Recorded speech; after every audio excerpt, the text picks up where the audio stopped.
Details of the legislation that would legalise assisted dying are revealed ahead of the first vote later this month. So Keir Starmer arrives in Baku for Leaders' Day at COP. In a couple of minutes, we'll speak to Net Zero Secretary Ed Miliband. Plus, is it time to end the so-called old boys club culture in Parliament? We'll tell you what's being proposed. It is Tuesday, the 12th of November. Your headlines. Self-administering drugs, a 6-month life expectancy and new crime to prevent abuse. We look at the proposed assisted dying law and those who are opposed to it. My fundamental opposition comes from the fact that I think disabled people are incredibly vulnerable in society at the moment. Calls for the Archbishop of Canterbury to go over what he knew of a priest who abused more than 100 boys and young men. The Prime Minister arrives in Baku ahead of his address to the UN Climate Summit later today. A once-a-day stop smoking pill will now be offered to tens of thousands of NHS patients. Sky News understands that after 25 years at the helm, Gary Lineker is leaving Match of the Day.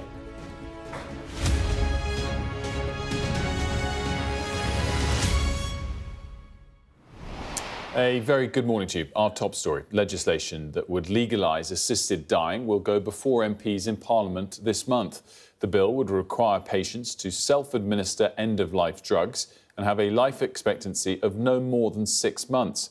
It would also create a new crime punishable with up to 14 years in jail for coercing someone to end their life in this way. Our health correspondent Ashish Joshi has this report. I'm really passionately opposed to assisted suicide because I know what it feels like to be treated like a burden. Jamie is voicing his own fears as the country thinks about allowing people to end their own lives. My fundamental opposition comes from the fact that I think disabled people are incredibly vulnerable in society at the moment. There seems to have been an onslaught from all angles, and I think this leads to an incredibly high risk that pressure and being made to feel like a burden would lead people to take decisions they wouldn't otherwise take. But the MP behind the end-of-life bill argues that both can happen. Good palliative care and the option to end your own life. Why not fix palliative care and the NHS before you add to their burden? Why not do both? Why not give people the autonomy and the dignity and the choice that they want at the end of life and fix palliative care and sort out the challenges within the NHS? It's possible to do both, and we've got a duty to do both, actually. The details of the bill have been published. Only patients with 6 months to live can be considered. And the patient must, at every stage of the process, express a clear, settled and informed wish, free from coercion or pressure. 2 independent doctors must be satisfied that the person is eligible. The application then goes before a High Court judge who must hear from at least one of the doctors and may hear from and question the person making the application. If the patient still wishes to proceed, the medication must be self-administered. If the bill becomes law, it will be illegal, punishable by a sentence of up to 14 years in jail, to by dishonesty, coercion or pressure induce another person to make a declaration. And by dishonesty, coercion or pressure, induce another person to self-administer an approved substance. There have been some concerns around the time frame with this legislation. Some MPs have expressed fears that they won't have enough time to study the fine detail. Well, that's been published now, but that won't allay concerns over the slippery slope or around palliative care in this country. There are deep divisions inside Parliament. The Health Secretary is against it, and some doctors have concerns on self-administered deaths. Assisted suicide, assisted dying is not like turning a light switch off. Often you have to drink about 3/4 of a pint, and that is, you have to do it quick, and it's caustic, and you're nervous. The details of the bill might help to ease some of the concerns of people like Jamie. Others will need much more convincing. Ashish Joshi, Sky News. I'm joined now by our political correspondent, Mari Aurora. Mari, we were just chatting offline. I mean, talk us through when exactly the vote is, but also how do we expect it to go? Because there's very clear, pronounced views on both sides. Yeah. In one way, in quite a reassuring way, because people kind of might be very lined into one side of the argument, but they can understand both sides. Yeah, absolutely. So MPs are going to be able to have about 2 weeks to scrutinise this legislation. The debate is going to be on the 28th of November, and then the vote will be on the 29th of November. So about 2 weeks until we find out whether it's going to go ahead. And I think, you know, Ashish was kind of outlining some of the kind of guardrails with this bill. Lots of people were worried about, you know, disabled people. Lots of people were worried about, you know, pressure on the elderly. Lots of people were worried about whether it would be expanded to those with mental health illnesses, that we've seen in, for instance, Holland. And so some of those kind of worries may have been quashed. Now, if you speak to MPs, however, there's a really big divide between how they're feeling. First of all, a lot of the MPs you speak to say that actually they've already made up their mind. They made up their mind a long time ago, and no amount of chatting, lobbying, whatever is going to make a difference. People are quite stuck with how they feel. But then there are also the fact that we have a huge amount of new MPs all elected in the general election this year in 2024. Now, many of them haven't even finished setting up their parliamentary offices yet. They've been on lots of different, you know, summer recess and all these other different recesses, party conference recess, etc. And a lot of people are feeling that actually they haven't even really got to grips with the job, and now they're being asked to legislate on something that is really quite seismic, could really change the country and the culture of the country in a very, very significant way. And they haven't even really been in the job 6 months. And so there is a frustration among, I think, some of the newer MPs. They feel that this has come too soon, and they feel that they are not being given enough time. In previous cases, when assisted dying bills have come to Parliament, there's been a longer period of time for that to be scrutinised. We know the Health Secretary, Wes Streeting, says he's going to vote against it because he doesn't believe that palliative care, end-of-life care, is significantly sufficient to allow people to have a real choice in terms of how they want to end their lives. And also, if you speak to some of the those on the kind of against the bill side, even with the bill in its current form and all those guardrails, they feel that actually the difficulty, as Ashish was saying, is the slippery slope. So if you look at different examples across the globe, a lot of what you'll see is it was introduced initially with quite a lot of guardrails and over time has been expanded. And so they are not necessarily worried about the bill in its form now. They are worried about the bill essentially being a gateway and opening into then further expansion to a point where we get those kind of more contentious issues around existential suffering or mental illness. It's an absolutely fascinating topic and an important one, Mari. Thank you for setting that up for us. And of course, we're going to discuss this further during the show, including with Kim Leadbeater, the MP, of course, who put forward the bill in the first place. She'll be joining us at about 9:20 a.m. A little bit of breaking news for you. UK unemployment coming in at 4.3% for the 3 months to September. That's up from 4% in the 3 months to August. The forecast was for 4.1%. So it has risen and risen a little bit more than expected, the rate from 4% to 4.3%. We can now speak to the government about this and a lot of other stuff. The Energy Security and Net Zero Secretary Ed Miliband joins us live from Baku, of course, where he's there for COP with the Prime Minister. Very good morning to you, Mr. Miliband. Thanks for joining us. Good morning. Good to be with you. First, your take, if I may, quickly on this unemployment data. 4.3%, of course, is still historically low, but nonetheless a rise, and a bigger rise than had been expected. Is that something to be concerned about? Well, look, we don't want to see any rise in unemployment, and that's why in the budget the Chancellor, Rachel Reeves, set out a whole range of measures, including to help people back to work. We're also announcing today, through Scottish Power, a big investment in wind turbine manufacturing at Siemens in Hull, helping 1,300 people, really, really important, good job. So, look, this is a government absolutely focused on tackling unemployment and giving people opportunities right across the country. To what extent is Donald Trump dominating the conversation there at COP? You know, it would be wrong to say that the US election is not discussed, but I think what's so striking about what's happening here is that whether you talk to business, or whether you talk to other countries, people are getting on with this transition. This is an unstoppable transition, and the reason I'm here, is this is in our national self-interest as a country. This is about jobs, it's about energy security, it's about lower energy bills, and it's about taking the action to protect future generations. So obviously what different countries, including the US, do is of absolute relevance here, but I think the overwhelming sense I get is that people are pressing on with this transition because it's in their national self-interest.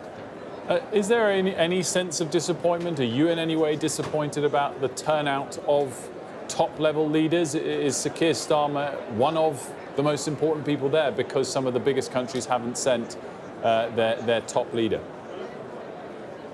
Well, look, obviously I speak for Britain, and I think it's absolutely right that Keir Starmer, the Prime Minister, is here.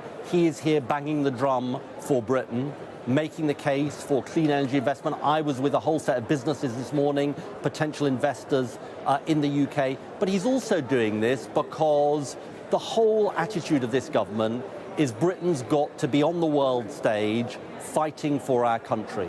There's no point in shrinking or backing off from these big issues that we face, because we owe it to future generations to be here, to be making the case. And there are so many countries who want to work with Britain, who want to see British leadership, and who also recognise the power of what we are doing.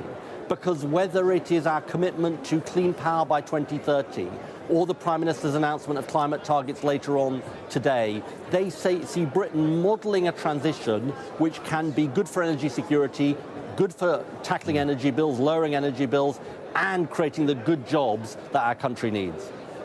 Obviously, Minister, compared to 1 or 2 or 3 years ago, there's less money in the budget towards clean energy than there was, in your plans a long time ago. I know you're going to make up the difference from the private sector, and you've laid out your plans. My question to you today is, are you very confident that by 2030 you can decarbonise the UK's energy supplies and also lower consumer energy costs at the same time? Are you as confident today about that as ever before? In a sense, I'm more confident because we went into the election with those plans. Some people were critical of them. And now we've had the National Energy System Operator, the independent National Energy System Operator, which has said these plans are achievable, they can lower the cost of electricity, and they will crucially, and this is the most important point in a way, they will take us off the reliance of our electricity system on the ups and downs of fossil fuel markets. Because at the moment, we await the energy price cap each quarter, but it's driven so much by international gas prices. And whether we get the gas from the North Sea or we get the gas internationally, we don't control that. The great thing about low carbon power, whether it's renewables or nuclear, is we control it. The price is set and we have control. And whether it's businesses or households, I think they want to see that security. And so absolutely I'm confident about the plans, and I'm confident they're the right thing for Britain. You mentioned the report from the National Energy Systems Operator. They mention in it 15 times that to reach decarbonisation by 2030 will require demand-side flexibility. They say that, in fact, will be vital. What do they mean by that? Is that people only doing certain things at night, or what exactly?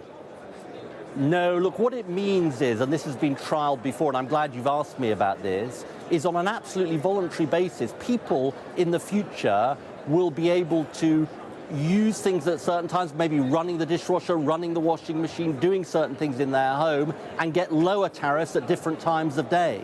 At the moment, we don't have that kind of system.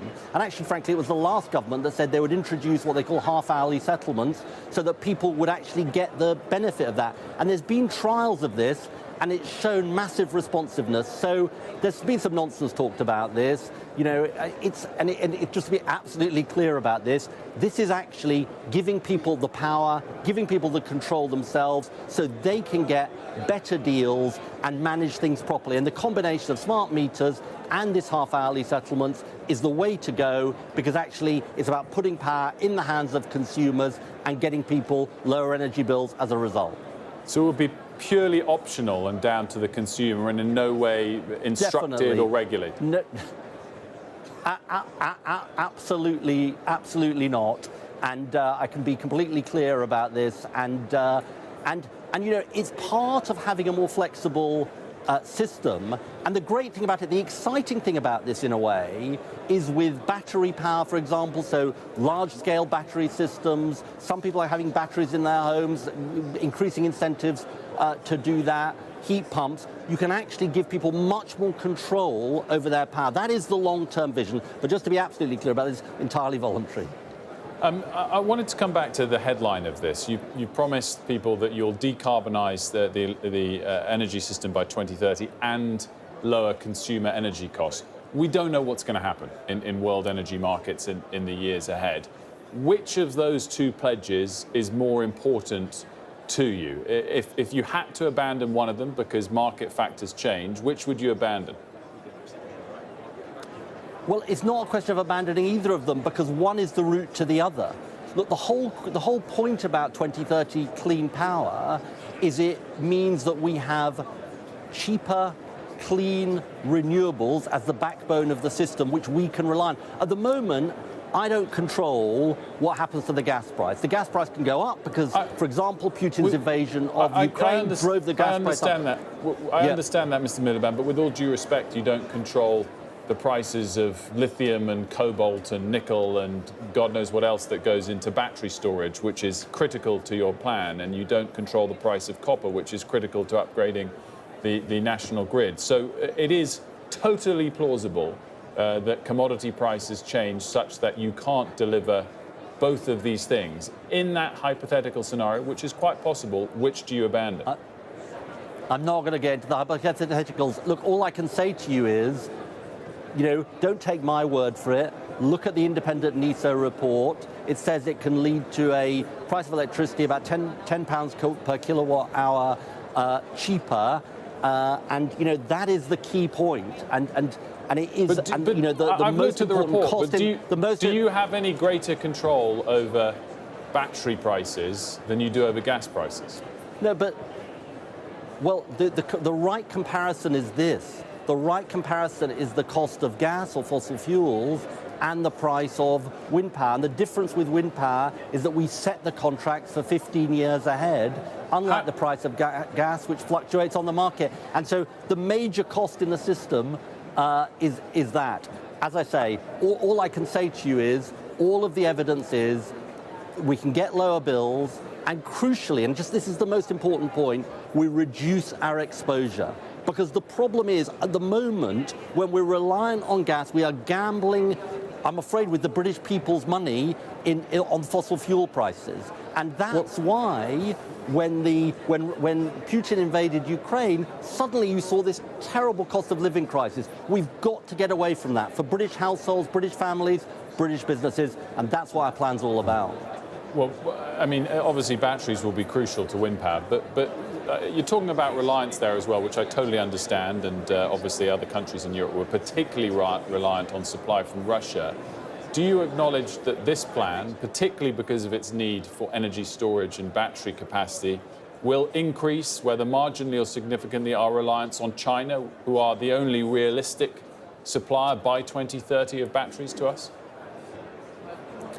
Well, look, I think the problem is at the moment we are too dependent on a country like China. We've got to diversify our supply chains. So there are British battery manufacturers, and part of the job of our industrial strategy and what we're focused on is diversifying our supply chains. You know, we're talking today about a clean industry bonus, which will reward offshore wind developers for investing and procuring in Britain. What's that about? It's about creating good jobs, and it is absolutely about diversifying our supply chains. The truth is, it's taken a long time for the Chinese domination of the market to happen.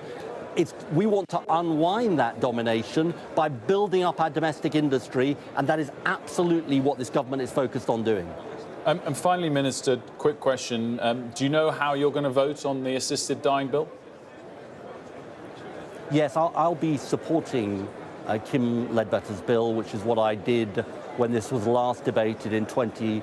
2015. I just want to say I totally understand the very strong arguments and the strong case on both sides. I think lots of new MPs, as your correspondent was saying, will want to listen to the debate, as I did in 2015, and make up their own minds, and I think that's absolutely the right thing. For my part, I feel that the current system is deeply cruel to lots of terminally ill people who want to have control over what happens to them. But this is absolutely right that MPs, it's a free vote, and MPs will make up their own minds.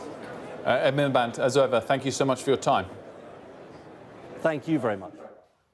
The Energy and Net Zero Secretary there, joining us from Baku. Time for all the day's other stories now. Leah's got those for us. Thank you so much, Wilfred. We're talking about Gary Lineker today because we're hearing that he'll leave his role as presenter of the BBC's Match of the Day programme at the end of the season after 25 years with the show.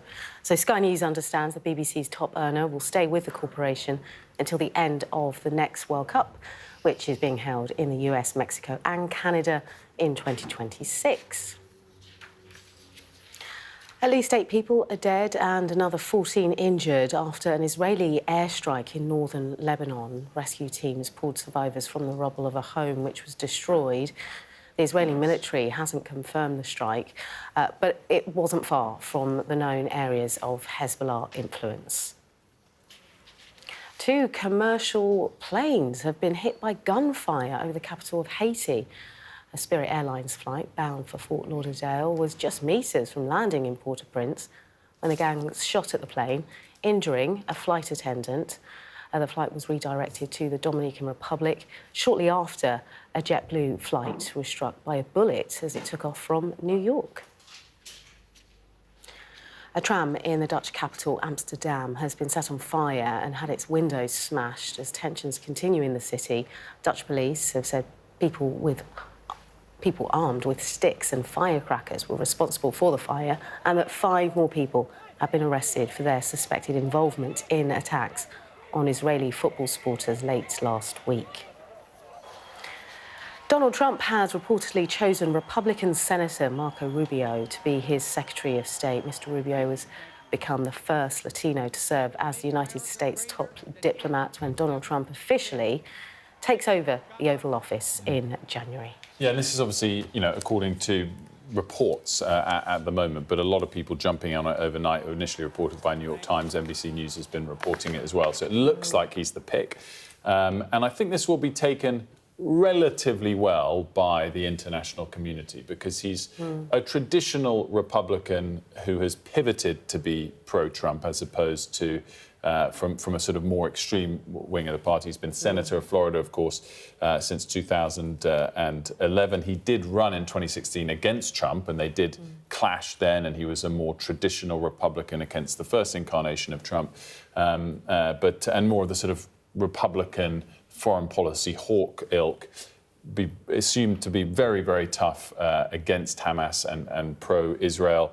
On Ukraine, he did vote against, in the first round of voting, the latest funding bill for Ukraine. So that's the topic that there's still certainly room for European leaders to be worried about. But relative to some of the names, I think people in Europe will see Rubio as a kind of sensible choice, all things considered, we shall see. And we'll be able to talk about that with William Hague, who's joining us later, which I'm looking forward to at 8:30, the former Foreign Secretary, lots to discuss with him.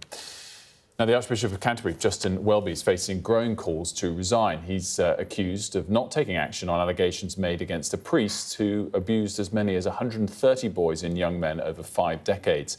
Those calling for him to quit include one of his own bishops. Our Communities correspondent, Lisa Holland, has this report. Is actually not corrupt. As leader of the Church of England, Justin Welby has presided over state occasions for over a decade. But with the church in crisis, from grassroots clergy to bishops, there are calls for him to go. Right, so what we got here then? Stephen Kurt is the vicar of Christ Church in New Malden in South London. Like many others, he says the church is in danger of losing all credibility on safeguarding and is at a crossroads. Justin Welby, sadly, has done really the worst thing that a Christian minister can do, which is put the well-being of the church as an institution above the well-being of people that the church is called to care for. The horrific and sustained abuse of children by this man, John Smythe, has triggered the crisis. A report last week found Justin Welby failed to take the allegations seriously enough, and had he done so, Smythe may have been brought to justice.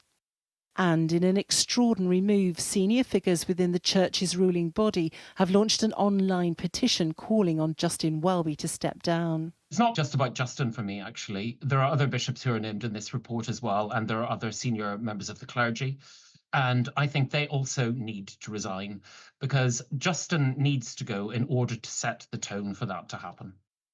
In a statement, Lambeth Palace said the Archbishop reiterates his horror at the scale of John Smythe's egregious abuse. He has apologised profoundly both for his own failures and omissions and for the wickedness, concealment and abuse by the Church more widely. However, there's no sign yet of any of the pressure impacting the Archbishop of Canterbury's position. He has again insisted he will not resign. Lisa Holland, Sky News. Now, a once-a-day stop smoking pill will now be offered to tens of thousands of people on the NHS in England. Amelia is here to tell us more about this. Amelia, this was already around but was awaiting to be included in the NHS? Yeah, that's right. So this is what's been called a game-changing drug to help tens of thousands of people in England to stop smoking. Lots of people we know struggle to give up smoking. It's called varenicline, and you take it once a day over a course of about 12 weeks, and it's meant to help reduce the cravings for a cigarette. It's said to be as effective as vaping and more effective than using nicotine replacement patches or gum.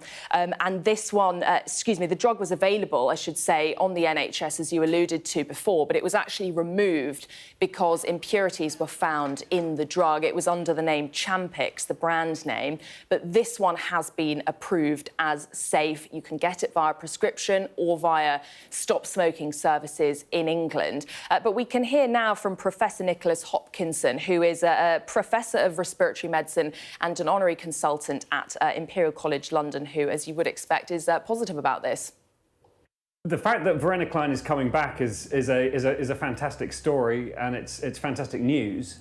And one of the things that's so great about it is we already know it works. Smoking is major cause is the largest preventable cause of death and ill health. So anything to drive those numbers down is going to make a big difference to both the nation's health and to the work that the NHS has to do. Well, as he was alluding to there, the NHS spends annually around £2.5 billion on illnesses relating to smoking. And as he said there, it's the largest cause or the leading cause of death and illnesses in the UK. So for smokers, perhaps this is a positive step. Amelia, great stuff. Thanks so much. We're going to be discussing this more later on in the show as well. Amelia Harper there. Still to come on The Breakfast Show, German voters could be heading to the polls sooner than they had expected. We'll tell you why and discuss what's at stake. Plus, do therapists need more regulation? We'll speak to a campaigner who says there are dangerous holes in the industry.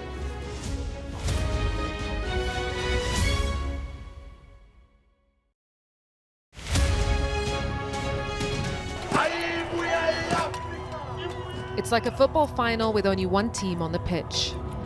This isn't just a call to vote, but a call to remember. The freedom fought for by the African National Congress. I'm Yusra Al-Bagher, Sky's Africa correspondent based in Johannesburg, South Africa.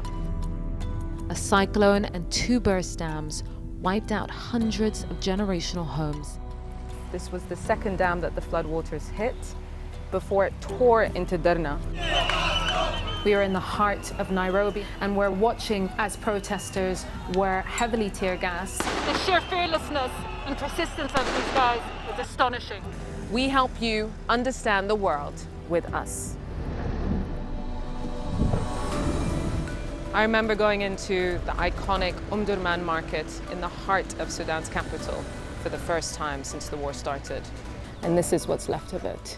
Bullet holes through buildings, shelled balconies, bullet cases on the floor. I witnessed the complete destruction of a place linked to my childhood memories and the lives of millions of people. This is insane. This was a bustling residential area. So many friends who lived here. My most memorable interview was with a 15-year-old boy who'd survived being stranded on a migrant boat on its way from Senegal to the Canary Islands. After 13 days, our food, water and fuel supply ran out. I felt awe when we saw the mountain gorillas in Rwanda. We call him the king of the jungle. This is the alpha silverback. Sky News. Get the full story first. Yusra Al-Bagir, Sky News. We've got your Sunday mornings covered. From the front page and the sounds of the streets to the voices of the people who make the major calls and big picture politics beyond Westminster. We'll put you at the heart of our story. A new start to Sunday. I'm ready. Are you?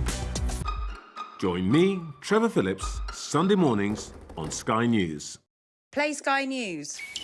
From the Sky News Centre at 7. Now that you're up to date, we can go into a bit more detail. Things can change incredibly quickly. Taken by surprise. Have you ever known a moment like this in British politics before? Yes. Cheers. We'll start with breaking news. Let's get the latest on the ground. So, by the end, we'll hopefully all understand what's going on in the world just that little better.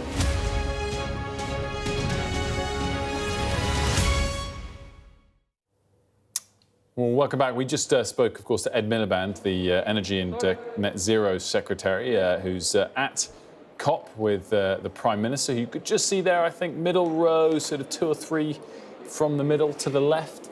This is the family photo that was just taken and everyone gathered for a few moments ago. Thank you. Sam Coates is able to join us as well now. Sam, we're looking at these latest pictures of the family photo, and Keir Starmer is one of, if not the most high-profile leader there, really.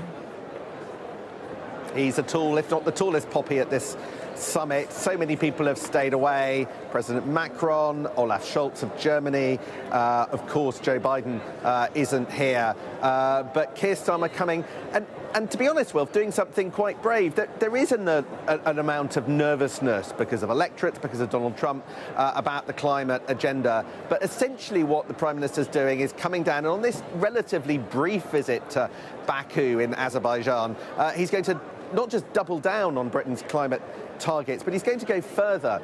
He's making a big announcement, and with apologies, it's fairly technical. What he's going to say is that Britain wants to reduce its emissions by 81% by 2035, and that's 81% compared to what they were in 1990. Now, that might not initially sound particularly comprehensible to a lot of viewers, but the basic point here is that he is ensuring that Britain goes further than the last Conservative government, and further really, or puts it first amongst equals from some of the most ambitious climate country, of the most ambitious climate country targets that there is. So in this context where there is nervousness about domestic reaction to climate politics, the Labour leader has decided to go firmly in the other direction.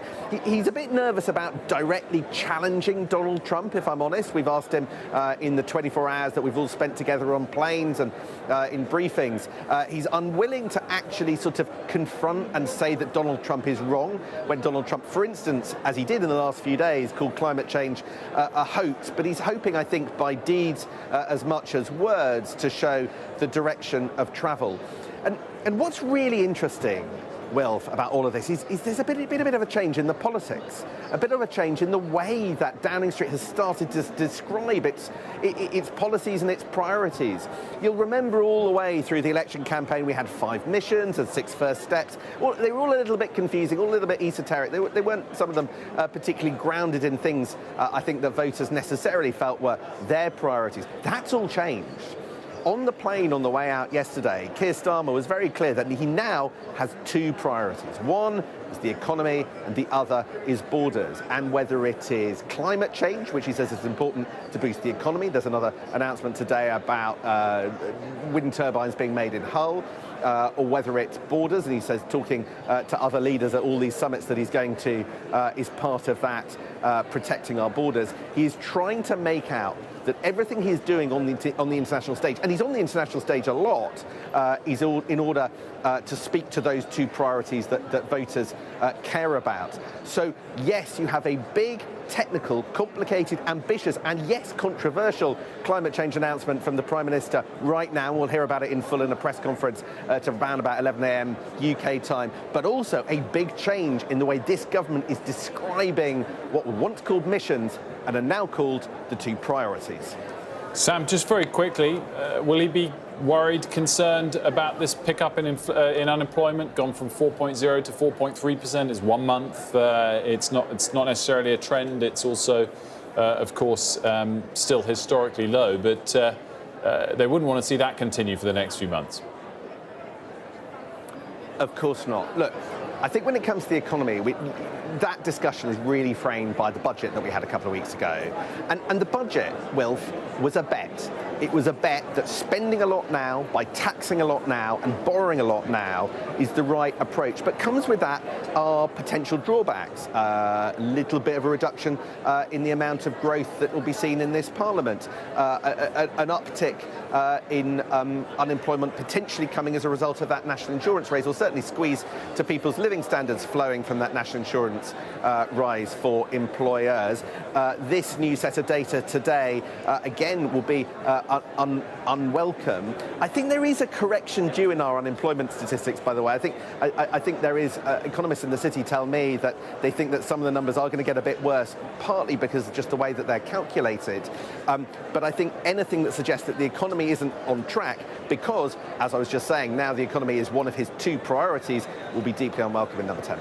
Sam, great stuff as always. Thanks so much, Sam. We'll, of course, be continuing to report from Baku for us throughout the day. And reminder, make sure to listen to the latest episode of Politics at Jack and Sam's. The opposite of scam. Always on point with accurate information. Sam codes. Scan the QR code there to subscribe.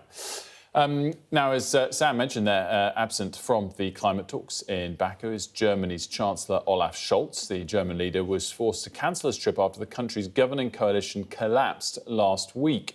I'm joined now by Professor Simon Green, an expert in German politics at Aston University. Thanks so much for joining us, Professor. I mean, obviously, outside of the UK, the focus in the last week or two has been on the results of the US election, but it's a pretty big story in Germany, the biggest country in Europe as well.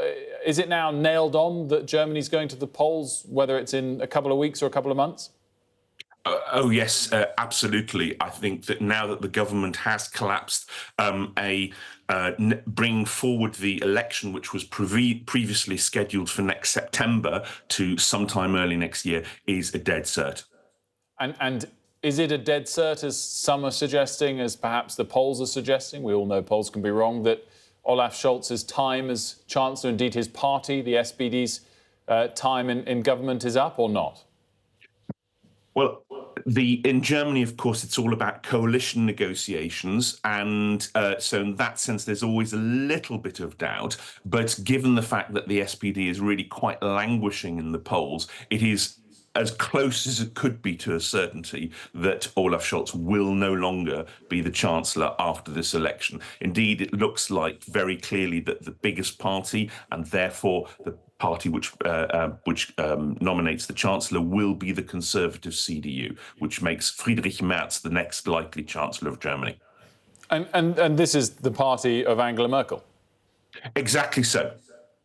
And in that sense, what would Merz stand for and his party stand for? Would this be a scary prospect for a left-of-centre UK government, or in fact something that is quite run-of-the-mill? So the CDU is a centre-right party. Merz is probably a bit more to the right than Angela Merkel, but that's a relative rather than an absolute statement. The CDU has been the most successful party of government in Germany's post-war history, and in that sense, it is very much a known quantity. It will stand for stability and continuity, particularly in the foreign policy field, particularly also in European EU policy, and, for instance, also in Ukraine. Clearly, there's been a lot of coverage in the last year or two, more with local or regional elections, of the success of the AfD, the Alternative for Deutschland. Are they likely to do well in these elections? And you mentioned coalitions being important. Would they potentially be a key power broker in coalition talks? So there's two sides to that. First of all, they are likely to do well. At the moment, they are polling second of the parties in Parliament at the moment, but that doesn't mean that they will necessarily be in the next governing coalition. They are clearly a pariah party in Parliament. No one wants to work with them, including the Conservative CDU. So I think for the CDU to give up that position would be very risky indeed. They may decide to do it, but it seems to be a very risky prospect. My personal tip is that we will see a CDU government with the SPD back in government, but this time as the junior partner rather than the senior partner. So talk to me about what this means for the UK. Is Olaf Scholz and the SPD a more ideal partner for Keir Starmer, or in fact, is it just more important for the UK that there is a strong leader, a strong government in Germany for any sort of negotiations to be taking part with? Well, exactly. So it's about having a dependable and a stable government rather than perhaps necessarily a strong government. But it's about having a stable government, and the CDU will undoubtedly provide that. The Trinity House agreement, which was signed recently around the defence cooperation, that isn't going to be in question. There's no way the CDU is going to back away from that. And actually, in terms of that foreign policy position, that approach to its European partners, particularly given all the changes that are going on in the world, I think actually it's not a problem at all for the UK. And actually, whatever the outcome of this, there will be a lot of continuity. A final quick question, Professor, for you. I don't know if you've seen the coverage of Donald Trump's likely pick for Secretary of State in Marco Rubio. What will people in Europe be thinking about that? So obviously it's not yet been confirmed, and if we know anything about Donald Trump, he does change his mind. But actually, it's a smart. If it is going to happen, it's a smart pick, I think, for three reasons. Firstly, Rubio is a bona fide conservative. His conservative credentials are very strong. Secondly, he is a known foreign policy figure, and so will be known also by NATO allies and elsewhere as someone who has a profile in this area. And thirdly, of course, he very much speaks to that Latino voter base, which Donald Trump has been able to mobilize probably for the first time seriously in the 2024 presidential election. What does it mean for Europe and NATO? So that's... On NATO, of course, Trump has his own agenda on that, and he's not going to let a Secretary of State determine that one. The interesting thing about Rubio, of course, was he's quite a China hawk, so that very much it fits in with Donald Trump's agenda.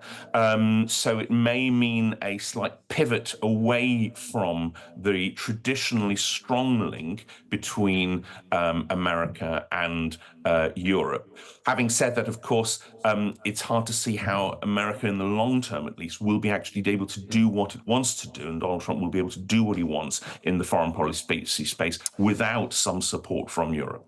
Professor Green, thanks so much. Great to see you. As you can see, Mari and Leah here, because we're now going to chat about some of the day's other stories, including, of course, what is on the front pages. Well, the Daily Mail leads on calls for the Archbishop of Canterbury to quit after a report alleged he failed to act on abuse within the Church of England. Now, the Express quote the Bishop of Newcastle, who questions whether the Church of England can be trusted to keep people safe. We've also got the Financial Times. The Prime Minister's visit to France is on the front page of the FT. Of course, he stopped off yesterday for Armistice Day en route to Baku, where we just saw him. The Guardian reports on our top story this morning, the assisted dying bill and the various safeguards included in the legislation.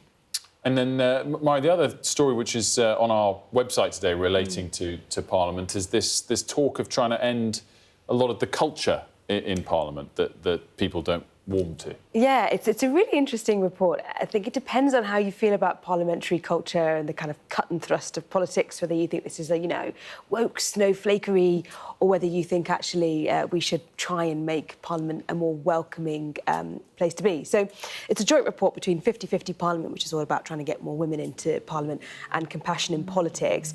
Now, they have handed this to the Parliamentary Modernisation Committee, so they'll have a look over that. They say there needs to be a reset of this kind of old boys club culture. So they say PMQs, for instance, is like a school playground and it undermines MPs' authorities.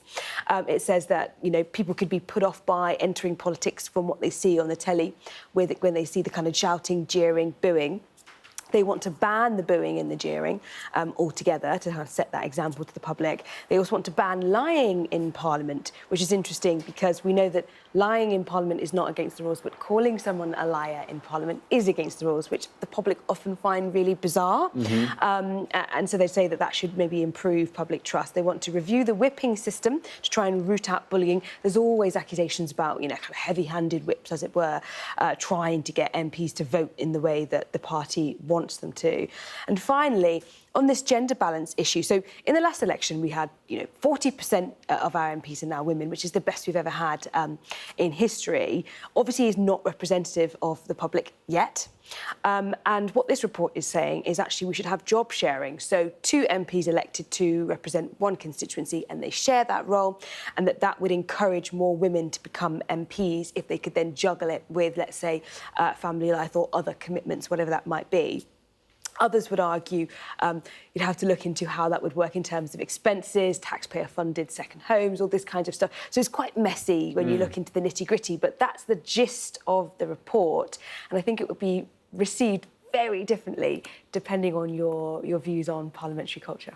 It's interesting on the job share, because it also creates a complication for how you vote in. I mean, would you have to both always have exactly the same view on every topic? Yes, you would have to. I think you wouldn't be able to do it any other way. You would have to probably liaise in advance. Today's debate on assisted dying is it's a great example. Imagine if you didn't see eye to eye on a free free vote, how would you do that? And you can't then say that you get 2 votes, because then that constituency would get 2 votes over other constituencies. So this is what I mean about the practicality of the job sharing is really, really complicated with a job like being an MP, because it's not a job like any other. And, you do think whether people watching at home will really care about this, particularly the booing and the jeering. We had a sick day last week, had Sky News on in the background, PMQs. Obviously. And my 7-year-old said, Mummy, why are they shouting at each other? Because we tell our children, don't we? Yeah. We tell them to be polite, to let other people talk, to have your say, and then you watch these people of power and position shouting over each other. I love the theatre of it. Yeah. But I agree. That trickles down to people that I like the better. theatre of PMQs. I mean, as long as everyone knows what's happening and it's not malicious. Yeah. And, we've all seen plenty of the speakers, past and present, interrupt when it goes beyond the pale. I mean, I think probably that if people feel uncomfortable, it's slightly different. And if people are feeling bullied, which sounds like it does happen, and the whips points is interesting and all that, then that's not acceptable. But PMQs itself, I personally think PMQs should be less regular, a little bit longer. And I wouldn't necessarily say that cheering or booing or applause is a bad thing from my viewing of it, but I don't know what it feels like to be in there. It is a bit regular, because then you just get the same repetitive thing. It'd be great. It's called Twitter. That's true. Yeah, well, it's called Twitter, but do you know what? It comes back to the best thing. Many great things on Sky News all year, but the best thing was that town hall event, because you have live reaction from what the voters and the viewers are thinking as they're saying their answers. And the power of the silence or the jeers or the laughter. Obviously, MPs aren't necessarily representative of everyone, but they're meant to be representative. I think there's a tribal nature, so they're going to applaud no matter what they think, or boo no matter what they think. But it adds to some energy. It does. I mean, some people love it, some people hate it. I haven't read the report, so I feel bad giving my views so starkly on this. But anyway, if there's bullying, it should be stamped out. But there we go. Right, we're out of time. Apparently we're out of time a long time ago on that debate, but they're booing in the control room in our ears. So to come here on The Breakfast Show, fresh calls to regulate UK therapists following a surge in abuse claims. We'll discuss.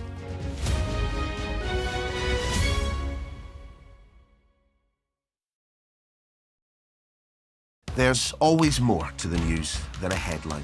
we want to discover, to delve a little deeper, to find out what's really going on. Explanation, analysis, the people at the heart of every story. I'm Neil Patterson, and this is the Sky News Daily Podcast. So, by the end, we'll hopefully all understand what's going on in the world just that little better. Available wherever you get your podcasts. Our app gives you the very best of Sky News wherever you are. Breaking news, videos, analysis, up at 6%. Podcasts, watching us live. Joins us live all in one place and all at just the touch of a screen. The Sky News app. Get the full story first. I'm Adam Parsons, Sky's Europe correspondent based here in Brussels. I've witnessed migration across Europe close up. I'm James Matthews and I'm Sky's US correspondent based here in Washington, D.C. Mr. Musk, has your ignorance and ego cost Ukrainian lives? Free, wherever you get your news. I'm Ivor Bennett, Sky's Moscow correspondent. Why do you support Vladimir Putin, Mr. Segal? I'm Conor Gillis, Sky's Scotland correspondent. Sky News, the full story first. Trust in politics is at an all-time low. What's going wrong and can we fix it? It's from Liz. She wants to know, why is there still no sign of the Labour Party electing a woman as leader? It's sort of embarrassing. You know, it takes a very strong man to be leader, but it takes an even stronger man to support a woman for leader. If you want to be mean to politicians, like, crack on. The activists that go out and make elections happen, I kind of feel like just don't be horrible to them. Be polite to them in the same way that they're polite to you. Keir Starmer has got us into government with a big majority. He was completely clear before the election that he wasn't going to be able to do the two-child benefit policy, but I wouldn't be surprised if it isn't an early thing that comes along. I went up to Gordon Brown and said, hello? No, yes, where is it? I said, found all these Tory candidates breaking land. Let me see it. This is brilliant.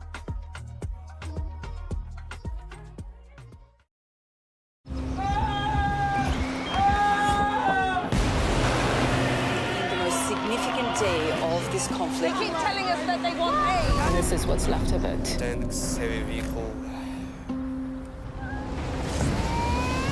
Why only in America? People want their country to work. Just want a job in a normal life. Why are these homes empty? I want you to be honest with people. That has happened within minutes. Sky News, the full story first. Free wherever you get your news. Welcome back. Therapists hold a unique trust in society, but there are calls for a major overhaul of the sector, with claims that some are abusing that trust, but continuing to work regardless. Joining me now is Amanda Williamson, BACP Senior Accredited Counsellor and a campaigner on this issue. Amanda, thanks so much for joining us. You care a lot about this issue because you've had personal experience? Yes, as a trainee in 2011, and I was horrified to discover that it's an unregulated profession, and I've been campaigning ever since. And obviously that's an example when a senior therapist abused their power over you as a trainee, as a sort of fellow employee, but you're also campaigning on, I think if I understand it correctly, particularly campaigning on when therapists abuse their power over a patient. Yes.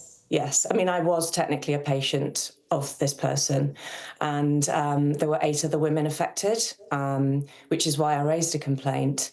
And it went into the public domain in 2014 as a case that was covered by the Mail on Sunday. And since then, I've heard from many individuals, hundreds, who have had a similar abuse of trust. Some of the therapists they've been able to complain about, some of them are not even a member of a professional body, so they haven't. But regardless of whether they're struck off or not, they can carry on practicing and doing whatever it is they're doing that's wrong. And this is not okay. It's certainly not okay. And by what you're saying, it sounds like it perhaps isn't widespread, but it's far, far more common than we might have expected. I believe it's more common than expected, but obviously I have a unique position. I've called for research into this. I've done small-scale research myself, And most people that are in this position choose not to raise a complaint. So we have no idea how prevalent this is. What's the solution? I mean, did you say that there's no proper regulation of the sector in the first place? Yes, it's completely legal for anybody, regardless of training. So you could set up as a therapist, Wilfred, and basically you can do what you like. As long as it's not illegal, you can abuse your position of trust and there's nothing to stop you. I could do that without any qualification whatsoever? Yes. Unbelievable. And so what are you pushing for? What would you like to see from the government? Personally, I'd like to see a register and that there are protected titles. So anybody who works particularly with mental health issues, including depression and anxiety, particularly trauma, is suitably qualified and on a register. And if they are proven to do something harmful to patients, that they are removed from the register and it's illegal for them to practice. And the thing is that these regulations are in place for arts therapists, drama therapists, and music therapists. It sounds like an extraordinary mismatch, Amanda. What has been the response from government when you've raised this? There's no need for it until there's a need demonstrated that it will be a waste of public expenses. That was the previous government, that was Jeremy Hunt in particular, who declared that there was no need. Well, Amanda, thank you for raising the issue and shining a light on it. It'd be great to have you back, perhaps as and when you've raised it with the current government. Yes, and that is in the process of taking place. There's a roundtable discussion taking place in December with campaigners and stakeholders, and we're really going to push for this. Amanda, thank you so much for joining us. We're out of time. We'll have to leave it there. Amanda Williamson. We're going to take a quick break here. We'll be back with all of the day's top stories here on Sky News Breakfast.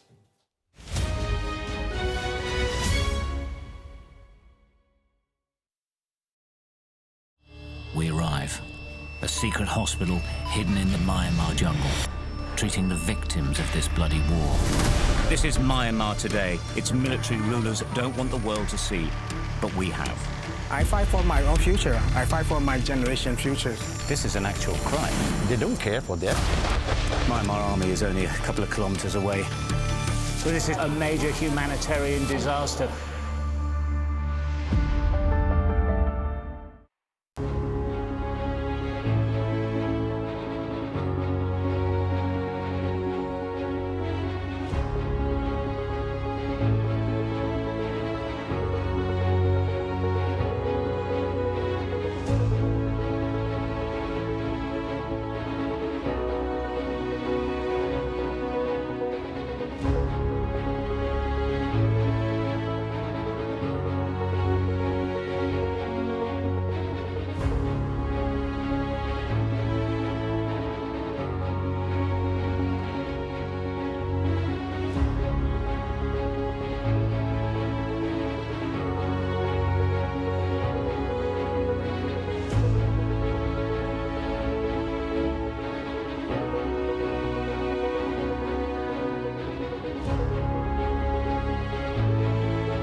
Good morning. It's 8 o'clock coming up on today's show. More details on the assisted dying legislation set to be voted on this month. We'll talk to former Tory leader Lord Hague about his bid to be Oxford Chancellor and plenty else.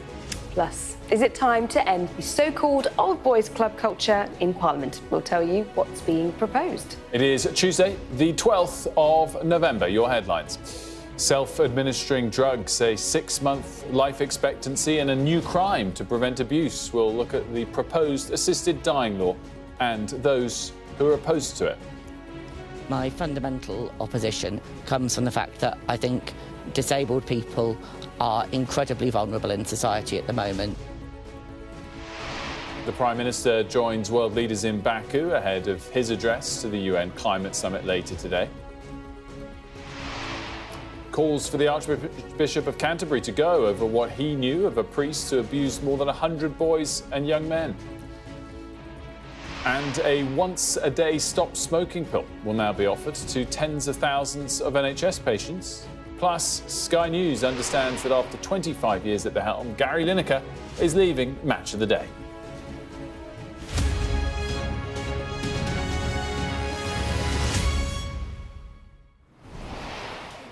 A very good morning to you. Our top story, legislation that would legalise assisted dying will go before MPs in Parliament this month. The bill would require patients to self-administer end-of-life drugs and have a life expectancy of no more than 6 months. It would also create a new crime, punishable with up to 14 years in jail for coercing someone to end their life in this way.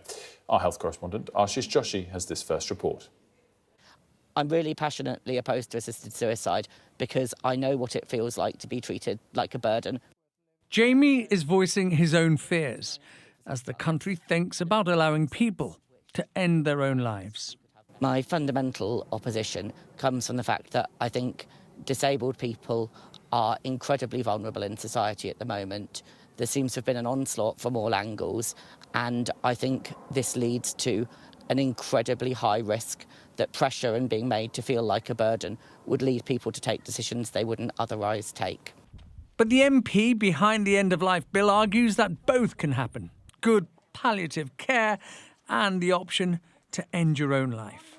Why not fix palliative care and the NHS before you add to their burden? Why not do both? Why not give people the autonomy and the dignity and the choice that they want at the end of life and fix palliative care and sort out the challenges within the NHS? It's possible to do both, and we've got a duty to do both, actually. The details of the bill have been published. Only patients with 6 months to live can be considered. And the patient must, at every stage of the process, express a clear, settled and informed wish, free from coercion or pressure. 2 independent doctors must be satisfied that the person is eligible. The application then goes before a High Court judge who must hear from at least one of the doctors and may hear from and question the person making the application. If the patient still wishes to proceed, the medication must be self-administered. If the bill becomes law, it will be illegal, punishable by a sentence of up to 14 years in jail, to by dishonesty, coercion or pressure induce another person to make a declaration. And by dishonesty, coercion or pressure, induce another person to self-administer an approved substance. There have been some concerns around the time frame with this legislation. Some MPs have expressed fears that they won't have enough time to study the fine detail. Well, that's been published now, but that won't allay concerns over the slippery slope or around palliative care in this country. There are deep divisions inside Parliament. The Health Secretary is against it, and some doctors have concerns on self-administered deaths. Assisted suicide, assisted dying is not like turning a light switch off. Often you have to drink about 3/4 of a pint, and that is, you have to do it quick, and it's caustic, and you're nervous. The details of the bill might help to ease some of the concerns of people like Jamie. Others will need much more convincing. Ashish Joshi, Sky News. Joined now by our political correspondent Mari Aurora to discuss this topic further. And Mari, when will the vote be? And Do we have any indication of which way it's going to go, or is it sort of really genuinely up for grabs? It really is up for grabs on this one. MPs are very divided on it. It's a free vote, so MPs will not be whipped in either direction, so they can genuinely just vote with their conscience, vote with how they believe on a personal level. Keir Starmer said he's not, going to pressure people in either direction about that, and he hasn't told us in which direction he's going to vote himself either. And so the debate is going to be on the 28th of November, and then the actual vote is the 29th, so the day after, so about 2 weeks' time. And the bill was only published last night, and some of the criticism from MPs is that this is too short of a time frame to allow MPs to really kind of dissect and scrutinise the legislation. So you've got the bill, they've only seen the bill, really this morning, essentially. 2 weeks, and then you're voting on it, and you could potentially be making history. Why is that? So it's really difficult. Kim Leadbeater was asked about this and why some people have accused it of being a bit of a rush, and she said she's not concerned with the timing. She has nothing to do with the timing. That's just how things panned out, kind of parliamentary speaking, in terms of the schedule. But other people are arguing that you could have potentially stretched that out to allow MPs to have more time, especially the new MPs who are still getting to grips with the job, still, potentially even setting up their offices, and are now being asked to vote on a piece of seismic legislation within the first 6 months of being in a job. Some of them tell me they're a little bit uncomfortable with how soon this has come along. Also, MPs tell me that most MPs almost really have already made up their minds. They've had their minds made up for a long time and therefore aren't really able to be swayed by, lots of different emails coming in and constituents as well. Apparently, a lot of MPs are getting a lot of kind of influx in their surgeries and in their inboxes about this topic. Now, you were speaking to Ed Miliband this morning on lots of different things, of course, but you were asking him specifically about his views on the assisted dying bill, and he was telling you how he felt and why he felt that way.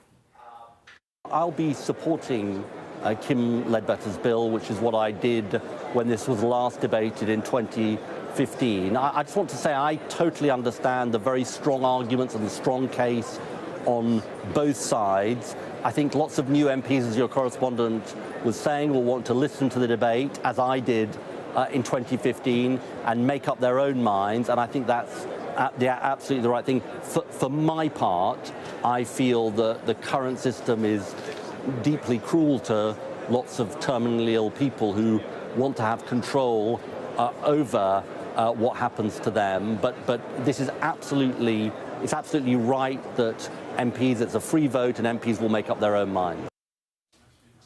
So you see, we've got actually, not even consensus in the Cabinet. Wes Streeting, Health Secretary, says he's going to vote down the bill. Ed Miliband there telling you he likes the bill and he's going to vote for the bill. So there really is a huge kind of breadth of feeling on this bill.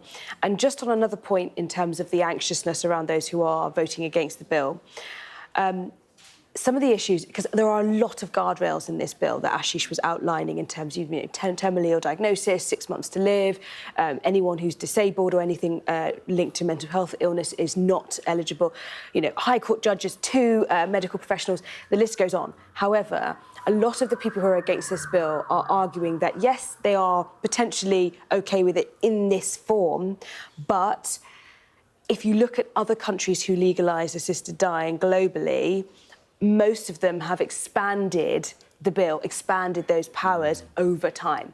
And so what they feel is that there could be a kind of a gentle creep, a slippery slope, where you start with this and then it becomes 12 months, then it becomes 2 years, and then you could spread it to existential suffering, which is a really, really complicated issue when it comes to assisted dying. And what they're worried about is this just the beginning? Is this the gateway? And then we end up with a much more open system. Mari, thanks so much for that important perspective. And we'll get another one later this morning with Kim Leadbeater, the MP who put forward the bill in the first place. She'll be joining us live, 9:20 a.m. for that. Now, world leaders have started arriving for day 2 of the COP29 climate summit, including Prime Minister Sir Keir Starmer. Joining him in Baku, the Energy, Security and Net Zero Secretary Ed Miliband. Both have been discussing the impact of Donald Trump's election victory on talks at the summit. Well, I look forward to working with President Trump, of course I do, as I'll work with all global leaders on this. But we just had a very successful international summit for investment just a few weeks ago, which brought in over £60 billion worth of investment.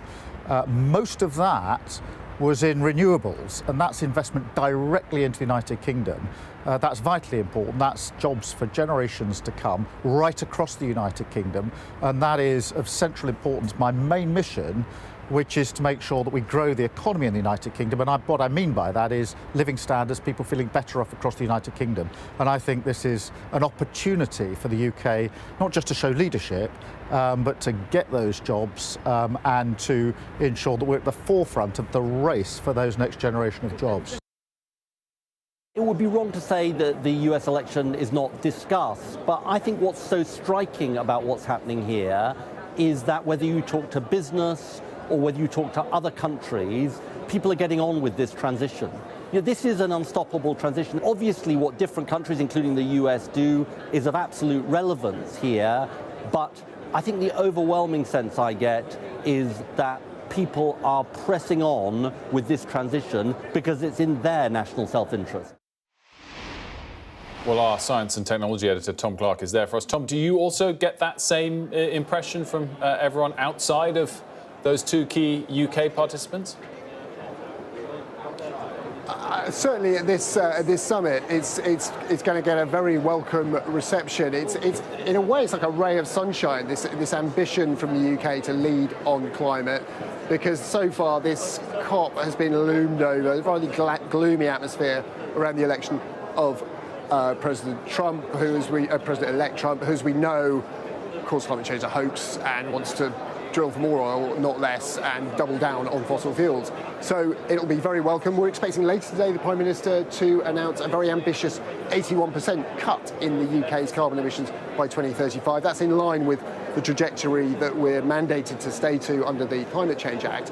But that will be a strong stimulus here to show a country that believes it can still grow its economy, yet shift away from fossil fuels and actually become a leader, make more money by doing that.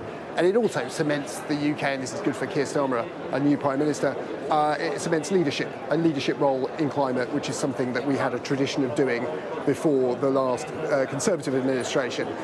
But we mustn't forget that this climate summit is about finance. It's about raising money to help poorer countries transition away from fossil fuels, coming from wealthy countries that grew rich off the back of burning them. And on that, I think in order to cement its leadership position, the UK is going to have to show what it's going to do. Remember, a large amount of the world's financial transactions come through London. Diplomatically speaking, we've got quite a lot of heft around the area of finance. Even if the UK government, with a very tight budget, can't come here with lots of public money to offer the United Nations carbon cutting process, can it not galvanise leadership or action amongst the financial community or the business community? And I think that's what people here are really going to be measuring the UK by in terms of their real commitment to solving this crisis. Tom, great stuff as always. Thanks so much. As that takes place in Baku, climate protesters are expected in Edinburgh today. It's as a legal challenge gets underway against the development of the North Sea's largest untapped oil field. Our Scotland correspondent Conor Gillis joins us from Edinburgh. Conor, what are we expecting there today? Well, these campaigners from Greenpeace and Uplift are taking this clash here to the courts in Edinburgh today in an attempt to halt the Rosebank development of Shetland and also the Jackdaw development in the North Sea. Now, before an oil and gas project can get the go-ahead in the UK, it has to go through what's known as an environmental impact assessment. And that used to just look at the emissions from the drilling process and not from the greenhouse gases from actually being burned by the consumer, by you or I, turning the gas heating on in our homes. That was, however, until a recent court where the Supreme Court ruled that both of those should be factored in, and that has led ultimately to this moment here in the Scottish courts today. Was that decision to allow these developments, oil and gas developments, to go ahead, was that illegal, and did it follow all of the rules. Well, clearly there's going to be lots of debate. The oil and gas companies think that that was the case and that should get the go-ahead. Let's have a chat now to some of the campaigners here. A sizable crowd here this morning, and there's a choir going to be singing, and ultimately, you know, these people are gathering in sizable numbers trying to make their voice known. Let's chat to Mel Evans from Greenpeace. Mel, why is this important here today? We're here because Equinor and Shell have started to develop 2 illegal oil and gas fields in the North Sea and the Atlantic. They're Rosebank and Jackdaw. Now, the courts have the choice today as to accept what the government has said, which is that these fields have been granted permission unlawfully. Even the companies themselves have accepted that the proper climate checks were not done before the permission was granted by the previous government. They're saying that they should be able to keep developing these fields because otherwise they'll make a financial loss. What we're saying is we cannot sacrifice the future of this planet, our children's future, so that they can make even more of a profit. I think it seems to be well recognised that oil and gas is going to be a part of this country for the foreseeable future. And part of the argument potentially here today from the oil and gas perspective could be that these developments are required for our energy security. What would you say to that? These projects, Rosebank and Jackdaw, will do nothing to lower bills. They will be sold on the international market at international prices, so they won't affect that in any way. We also know that there's already enough oil and gas in development in this country and around the world to take us past our globally agreed climate agreements. So the reason why these fields shouldn't be allowed is because they're past that point. We were given a warning by the International Energy Agency to stop developing new oil and gas, and we're just trying to keep to that promise. Mel Evans from Greenpeace, thanks very much indeed. That is an insight to one side of the debate here in Edinburgh. Clearly we'll hear what the oil and gas companies have got to say. The stakes are high, this is big business, and clearly there's a lot of heat in this debate. Connor, as always, great stuff. Thanks so much, Connor Gliss, for us live in Edinburgh. Time now for all of the day's other top stories, and Leah's got those for us. Thank you, Wilfred. At least 8 people are dead and another 14 injured after an Israeli airstrike in northern Lebanon. Rescue teams pulled survivors from the rubble of the home, which was destroyed. The Israeli military hasn't commented on the strike, but it was far from known areas of Hezbollah influence.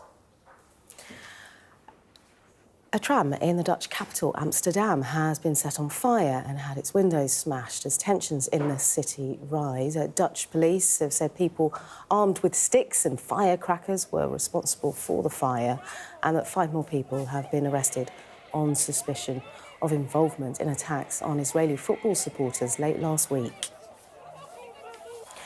Donald Trump is expected to name Republican Senator Marco Rubio as his Secretary of State. Mr. Rubio would be the first Latino to serve as the United States top diplomat when Donald Trump officially takes over in the Oval Office in January.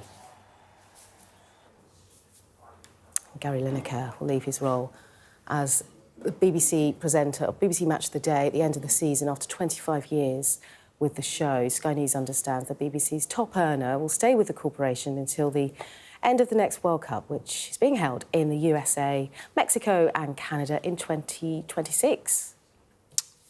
He's a very talented broadcaster, Gary Lineker, and very likeable figure. Yeah, I worked with him many, many years ago and he was brilliant at links, let's just say that. And also, I think perhaps this was on the cards for quite some time. Brilliant at links. Yeah, so we were presenting, I was on location.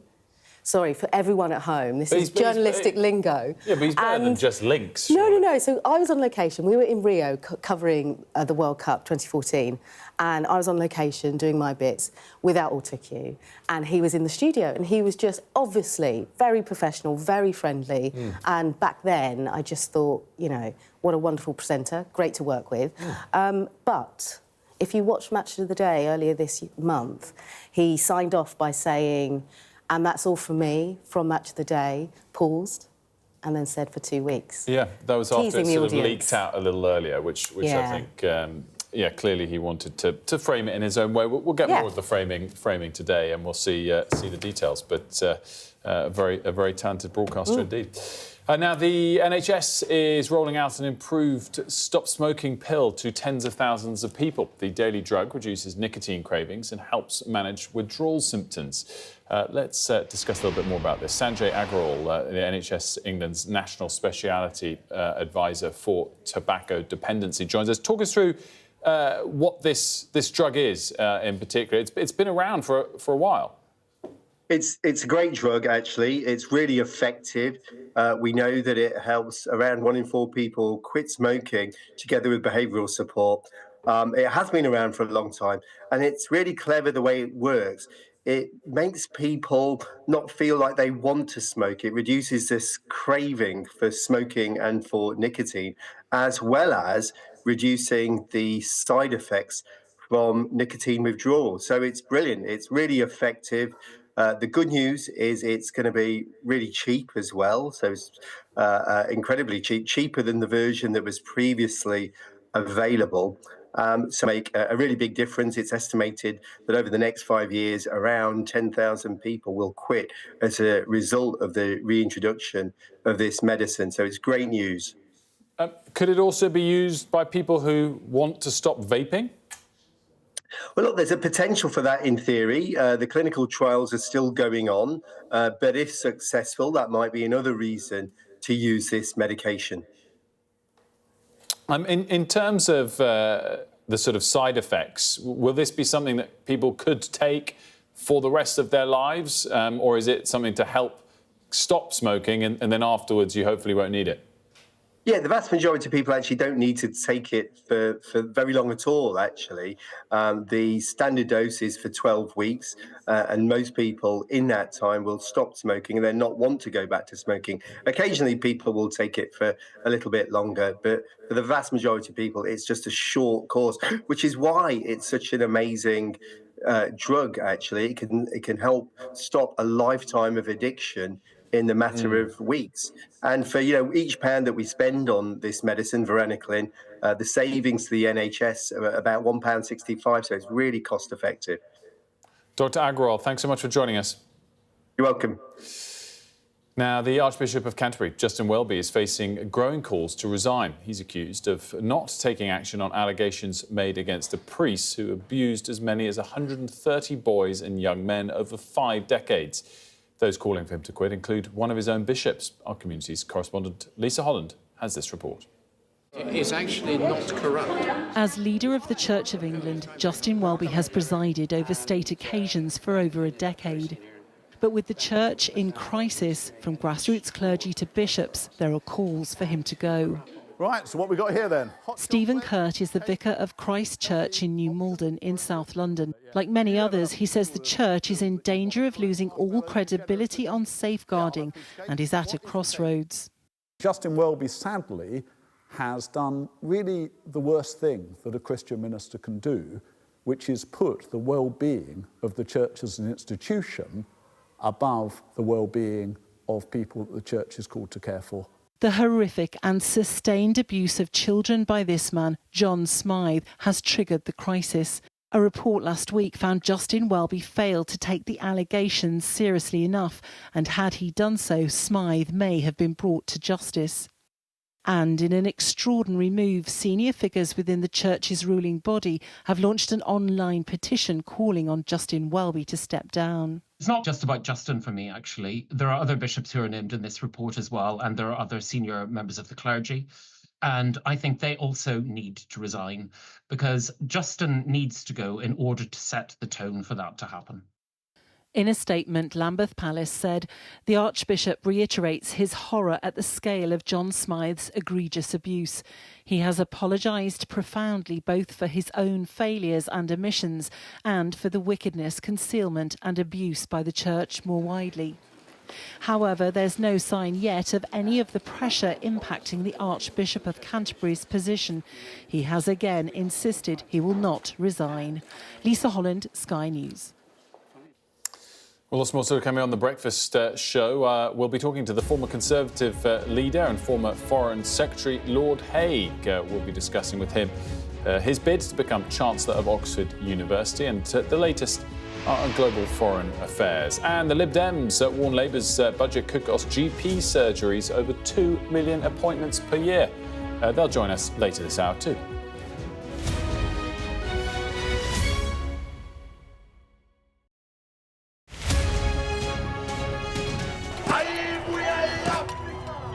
It's like a football final with only one team on the pitch. This isn't just a call to vote, but a call to remember. The freedom fought for by the African National Congress. I'm Yusra Al-Bagher, Sky's Africa correspondent based in Johannesburg, South Africa. A cyclone and 2 burst dams wiped out hundreds of generational homes. This was the second dam that the floodwaters hit before it tore into Derna. We are in the heart of Nairobi, and we're watching as protesters were heavily tear gassed. The sheer fearlessness and persistence of these guys is astonishing. We help you understand the world with us. I remember going into the iconic Durman market in the heart of Sudan's capital for the first time since the war started. And this is what's left of it. Bullet holes through buildings, shelled balconies, bullet cases on the floor. I witnessed the complete destruction of a place linked to my childhood memories and the lives of millions of people. This is insane. This was a bustling residential area. So many friends who lived here. My most memorable interview was with a 15-year-old boy who'd survived being stranded on a migrant boat on its way from Senegal to the Canary Islands. After 13 days, our food, water and fuel supply ran out. I felt awe when we saw the mountain gorillas in Rwanda. We call him the king of the jungle. This is the alpha silverback. Sky News. Get the full story first. Yusra Al-Bagher, Sky News. We've got your Sunday mornings covered. From the front page and the sounds of the streets to the voices of the people who make the major calls and big picture politics beyond Westminster. We'll put you at the heart of our story. A new start to Sunday. I'm ready. Are you? Join me, Trevor Phillips, Sunday mornings on Sky News. Play Sky News. From the Sky News Centre at 7. Now that you're up to date, we can go into a bit more detail. Things can change incredibly quickly. Taken by surprise. Have you ever known a moment like this in British politics before? Yes. Cheers. We'll start with breaking news. Let's get the latest on the ground. So, by the end, we'll hopefully all understand what's going on in the world just that little better.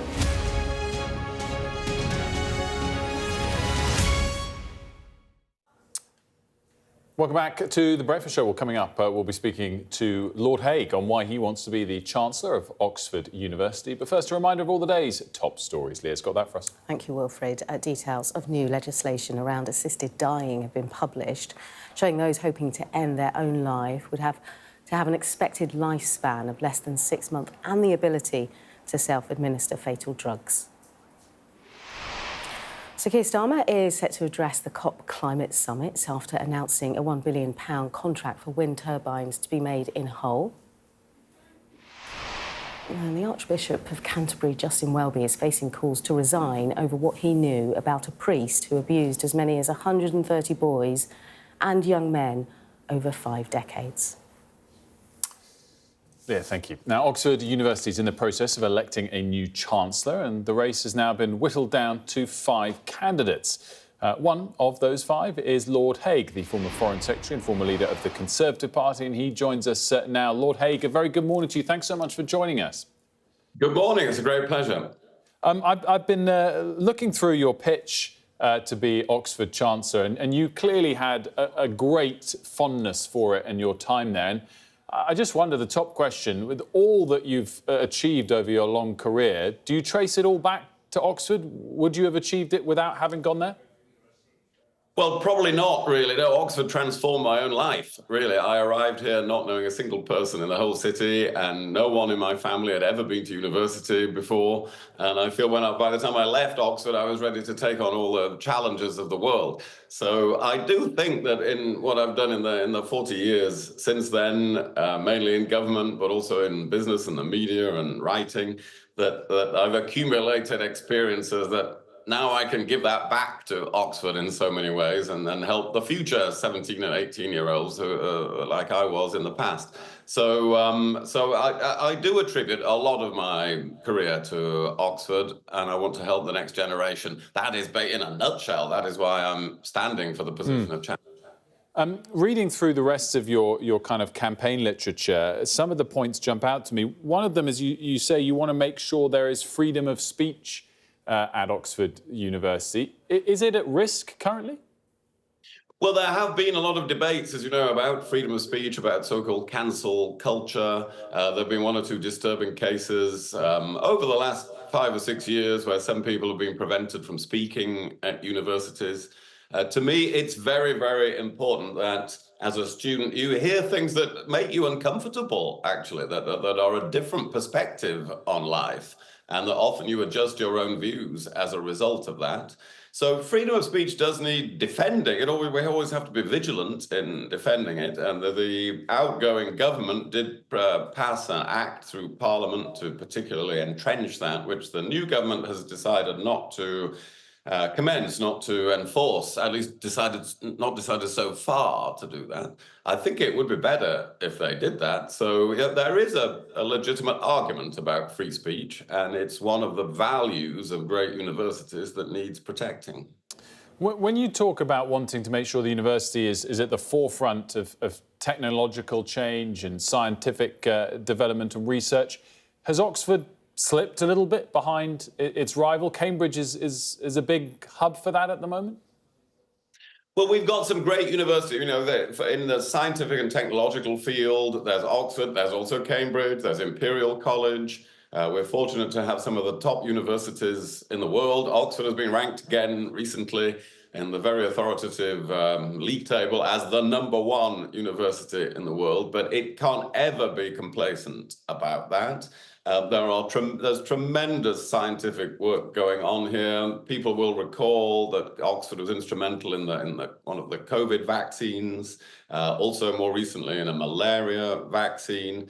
And there's work going on here on new biologically sourced materials instead of plastics, and new forms of computing and quantum encryption. You know, Oxford's really at the forefront of this. So I think the challenge here for the next Chancellor of Oxford is to communicate to government and the country and the world that what happens in Oxford is critical to the future of the British economy, the future of science in the world. And we should see universities that way around, as a great opportunity and a source of vast knowledge and advance in the future, rather than as a burden on society or something remote from society, which some people sometimes see universities in that way.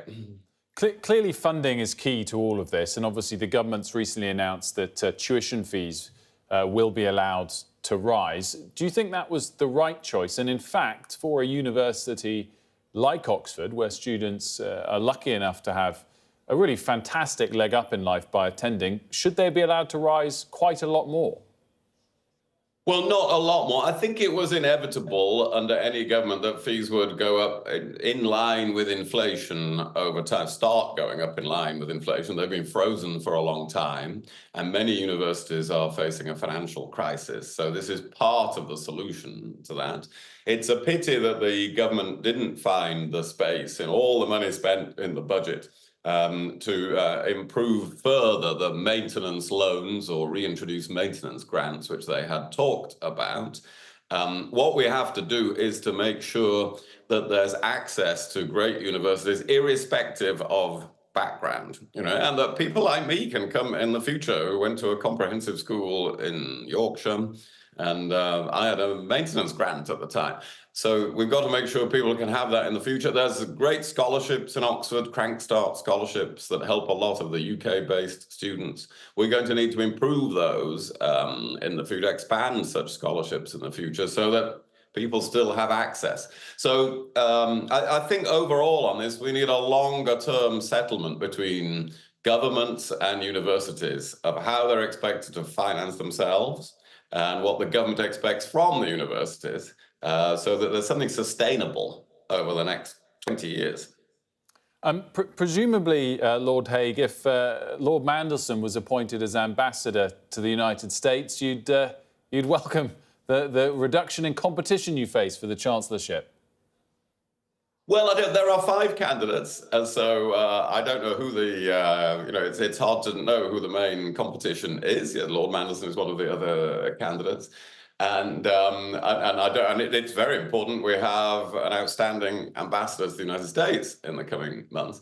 I would just say that from my own way, I'm not commenting on the other candidates, but my own approach to this is, if I'm elected Chancellor, I will spend a lot of time in Oxford. The current Chancellor, Chris Patten, does dozens of engagements every year in Oxford, supporting colleges, spending time students as well as the big ceremonies. So I regard it as very important to do that. I will structure my life around Oxford for the next 10 years if I'm elected, and other candidates must explain what they will do. It's good to see that it says live Oxford at the moment. Slight shame that the backdrop, given what a beautiful city it is a white wall. But either way, good to see you there in Oxford. Linked to my question, obviously, do you think Lord Mandelson would be a good ambassador to the United States? And linked to it, because of some of the comments in the past from our top diplomat, do you think there's a lot of work to do to warm the Trump administration to the UK? Well, there's a lot of work for whoever, and I don't want to, jinx all the different people who could be the ambassador by endorsing anyone in particular of them. The government has got to weigh up just who, as ambassador, would be best at really getting inside the personalities of the Trump administration, because it's an administration that will be particularly based around personal acquaintanceship rather than bureaucratic procedures. There will be opportunities there, but of course it also means if that goes wrong, it can go very seriously wrong. So they have to weigh up who will be best at that. It'll be a different way of working from working with the Biden administration or the Obama administration. Quite personal, very transactional. And with some really big issues at stake on world trade, on climate, and above all on the Ukraine war. So there's a lot of work to do. I'm very worried, as many people are, about what could happen under the Trump administration. But it's been elected fairly and squarely, and Britain has to work with that now. I know you were worried, and you said so in an op-ed before the election about this outcome. It seems, according to a lot of reporting, that Marco Rubio is likely to be Trump's pick as Secretary of State. Does that placate in any way some of your concerns? Is he a sensible choice? Do you know him at all? Only slightly. I mean, he's a very energetic figure and politically experienced figure. Not necessarily experienced in all aspects of world affairs. Very hardline views on China. Now, the United States and the West are in a strategic contest and competition with China. But I think it would be a mistake to cut off the chances to talk to China, to have trade with China. One of the concerning things that might happen in a Trump administration is such heavy tariffs on trade between the US and China that it damages the remaining links between the countries and world trade at the same time. So I would be concerned if you took that too far. America has to protect its technologies. The West has to make sure that we're safeguarded against espionage and theft of intellectual property. All of that is very, very important. But we do have to keep channels of communication open to China. So it remains to be seen exactly how they would proceed. But yes, I do have concerns about how they might. I'm interested, sort of in principle, more than the practicalities, as to whether you think the UK government should be altering, particularly on the economic front, its approach to the 5 years ahead, given the result of the US election. Should someone abandon their principles, a government abandon their principles and suddenly deregulate more to attract tech investment in light of the election, or to be more protectionist or pro-US and anti-EU, or should they stick to their guns, whether you agree or disagree with what was in the budget? Well, they should be. This country, in any case, needs to do a lot more to make sure we are at the forefront of artificial intelligence, of biotech, of innovation. I've mentioned some of the things that are happening in Oxford and elsewhere that are great. But most of the action on that is happening in America. I was disappointed that the budget did not set out clearer plans. We're hoping for more from the government over the next few weeks when an important report on the opportunities of AI will be delivered. But they really will have to make sure there's fast-moving regulation that attracts new industries and services to this country. So they should be doing that. And they should have provided more in the budget for defense. Because I think it's inevitable in a more dangerous world that we will need to spend more on defense. So I would get on with setting out the plans for that and making sure that that supports a lot of innovation in the country. Because otherwise, Donald Trump is going to come along and say, right, you all have to spend 3% of GDP on defense, and the UK and other countries won't know how to provide it. So yes, innovation, some appropriate, fast-moving regulation, and increased emphasis on defense, all things we should be doing anyway, but are all vital, particularly vital, given the change of president in the United States. A couple of questions before we let you go, if it's OK, about the Conservatives. Of course, Kemi Badenoch is the new leader. You have experience of picking up after a resounding Labour win as the leader of the opposition, and obviously it was a long time in opposition for your party after the 97 result. Will history repeat itself there, or do you think that Kemi Badenoch will ultimately be the next Conservative leader to lead the Conservatives back into government? Well, I think she has a good chance. We always have to learn from history, but history never actually exactly repeats itself. And so there are some similarities here. You know, the Conservatives have had a very, very heavy defeat, even heavier than the time just before I took over from them in 1997. On the other hand, it's a much more competitive political situation because I was up against Tony Blair at the height of his power, where everything was going well in the world, and it was really hard for an opposition to get any traction at all. This is very different. Of course, there are all the issues we've just been talking about, and the Labour government is already unpopular after its first few months. So there's a much stronger chance, I think, of Kemi Badenoch becoming the Conservative leader who becomes Prime Minister than there was for me all that time ago. I really did the night shift. And there's an opportunity for the Conservatives to have a new dawn rather earlier in this scenario. And she's got a very sensible, well-judged emphasis on explaining her values and principles first before rushing into a lot of policies, which when we're still 4 years from another election. So I think that's showed good judgment on her part so far.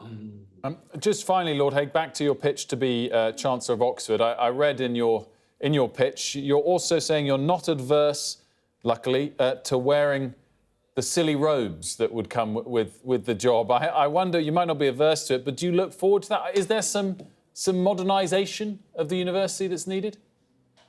I don't think I said silly, by the way. No, I might have added that word. You might have added that. Special effect. I don't think it's spinning an important part of the interview, though. I hope you'll agree.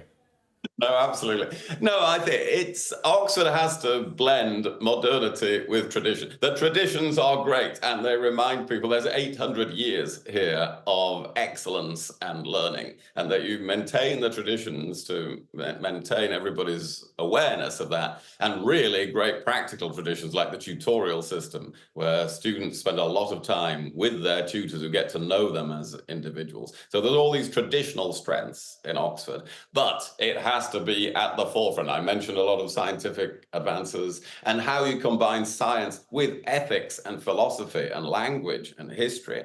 This is the place to bring disciplines together, and this is the future. So modernity and tradition can be combined in Oxford. Lord Hague, it's great to catch up. Thanks so much for joining us. Thank you very much indeed. We're going to take a quick break here on The Breakfast Show. When we come back, the Lib Dems claim Labour's national insurance hike puts GP appointments at risk. We'll hear from the MP Helen Morgan next.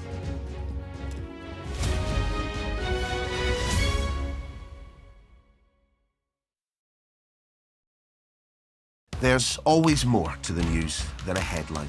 We want to discover, to delve a little deeper, to find out what's really going on.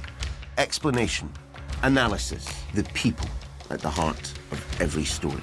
I'm Neil Patterson, and this is the Sky News Daily Podcast. So, by the end, we'll hopefully all understand what's going on in the world just that little better. Available wherever you get your podcasts. Our app gives you the very best of Sky News wherever you are. Breaking news, videos, analysis, up at 6%. Podcasts, watching us live. Joins us live. All in one place, and all at just the touch of a screen. The Sky News app. Get the full story first. I'm Adam Parsons, Sky's Europe correspondent based here in Brussels. I've witnessed migration across Europe close up. I'm James Matthews and I'm Sky's US correspondent based here in Washington, D.C. Mr. Musk, has your ignorance and ego cost Ukrainian lives? Free, wherever you get your news. I'm Ivor Bennett, Sky's Moscow correspondent. Why do you support Vladimir Putin, Mr. Segal? I'm Conor Gillis, Sky's Scotland correspondent. Sky News, the full story first. Trust in politics is at an all-time low. What's going wrong and can we fix it? It's from Liz. She wants to know, why is there still no sign of the Labour Party electing a woman as leader? It's sort of embarrassing. You know, it takes a very strong man to be leader, but it takes an even stronger man to support a woman for leader. If you want to be mean to politicians, like, crack on. The activists that go out and make elections happen, I kind of feel like just don't be horrible to them. Be polite to them in the same way that they're polite to you. Keir Starmer has got us into government with a big majority. He was completely clear before the election that he wasn't going to be able to do the two-child benefit policy, but I wouldn't be surprised if it isn't an early thing that comes along. I went up to Gordon Brown and said, hello? No, yes, where is it? I said, found all these Tory candidates breaking land. Let me see it. This is brilliant.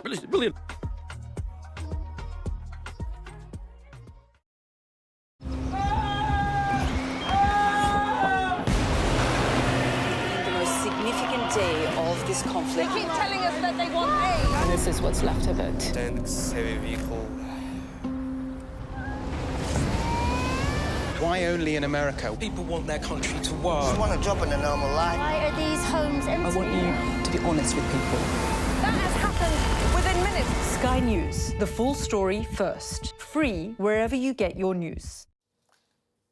Welcome back. The Liberal Democrats are claiming that over 2 million GP appointments are at risk because of the increase in employers' national insurance contributions. The party's calling for GPs to be exempt from the rise. Well, joining me now is MP Helen Morgan, Health and Social Care spokesperson for the Liberal Democrats. Very good morning to you. Thanks for joining us. Good morning. Thank you for having me. Talk us through how you've reached this number. So the Institute for General Practice Management has estimated that every GP practice in England will spend about £20,000 more on average because of this NIC hike and the reduction of the threshold. And if you work that out at about £56 an appointment, that means that every practice on average will lose over 350 appointments a year, 2.2 million appointments across the whole country. Some public sector areas are excluded from it, but not GP surgeries? No, because of the unique nature of GP surgeries, because they're sort of private businesses that are wholly contracted to the NHS, they're not exempt from that hike, and that's why we're calling for them to be exempt, because obviously, operationally, to the end user, they are part of the NHS, and we can't afford to lose those appointments. Is that your only opposition to this NIC hike and the way it was constructed? Otherwise, are you content with it? No, I think we'd rather have seen the government look for different ways to raise that money. We're obviously really keen to see the investment in the NHS and welcome that. It's badly needed. But there were other ways to go and get the money from the NIC hike. So, for example, when you dive into the detail, it raises about £10 billion after you take into account people's behaviour changing and the public sector obviously having to spend that money itself. So we'd have rather that the government had gone to the big banks, the online tech giants to find that money, because we can't afford to have those medium-sized businesses, the GP practices, the charities that look after our healthcare struggling to continue their services because their NIC bill is so high. So you would have looked to raise 10 billion from what, taxing those companies in a one-off tax or a recurring tax, or what? So if you look at what the Conservatives did when they were in government, they reversed the taxes on big banks, big banking corporations, the banking levy, the banking surcharge. And we'd like to see those reinstated, and that would get you about halfway there. We think you could look at other ways of raising money from firms like social media giants, from online gambling firms, because they're making billions and billions of pounds of profit. And, you know, a small tax raise on those would make no difference really to them, and it would allow us to invest in public services. What did you make of the unemployment figures this morning? It was 4.4% the month before, rose to 4.3%. The forecast was for an increase to 4.1%. Still historically very low unemployment, but is it something the government needs to keep a close eye on? And do you think either their rhetoric pre-budget or the budget itself has played a part in that? Well, I think the concern is that the NIC hike will have an impact on that. They definitely need to be keeping a close eye on it, because we want to grow the economy, not see more people out of work. So one to keep an eye on, I think. But as I say, we would rather have seen that NIC money come from elsewhere. What does the Liberal Democrats think of the election of Donald Trump and the best way to deal with America moving forward? Well, obviously, we don't share any values with Donald Trump. I think we've been very clear and consistent about that. I think None at all? Pardon? None at all? No, I don't think so. You know, if we look at some of the things that he said throughout the course of his campaign, they're not things that we would sign up to. But I think what we need to do now is accept that he's been elected. America is our ally. We have to work with America. But we need to be Trump-proofing our own stance and our own policies. They're our biggest trading partner. He's threatening to put up tariffs on goods. That's bad for our exporters. We need to be building a closer relationship with Europe and fixing that relationship, because they're our nearest big economy. Do you also not share any values with 51% of America then as well? Well, I think people vote for a government for a number of different reasons, don't they? And we've seen a lot of people voting to get rid of an incumbent government because they feel worse off. I don't think that's the same as saying that every single person shares every one of the values as their president. In terms of the spending that we might need to consider on defence spending, is that something the Lib Dems would like to see more of? Yes, so our manifesto committed to 2.5% of GDP on defence when finances allow. Clearly, the election of Trump changes that landscape, and so what we want to see from the government now is clarity of the timescale in which they're going to achieve that 2.5%, and closer working with Europe. You know, we need to stand firm against Russian aggression.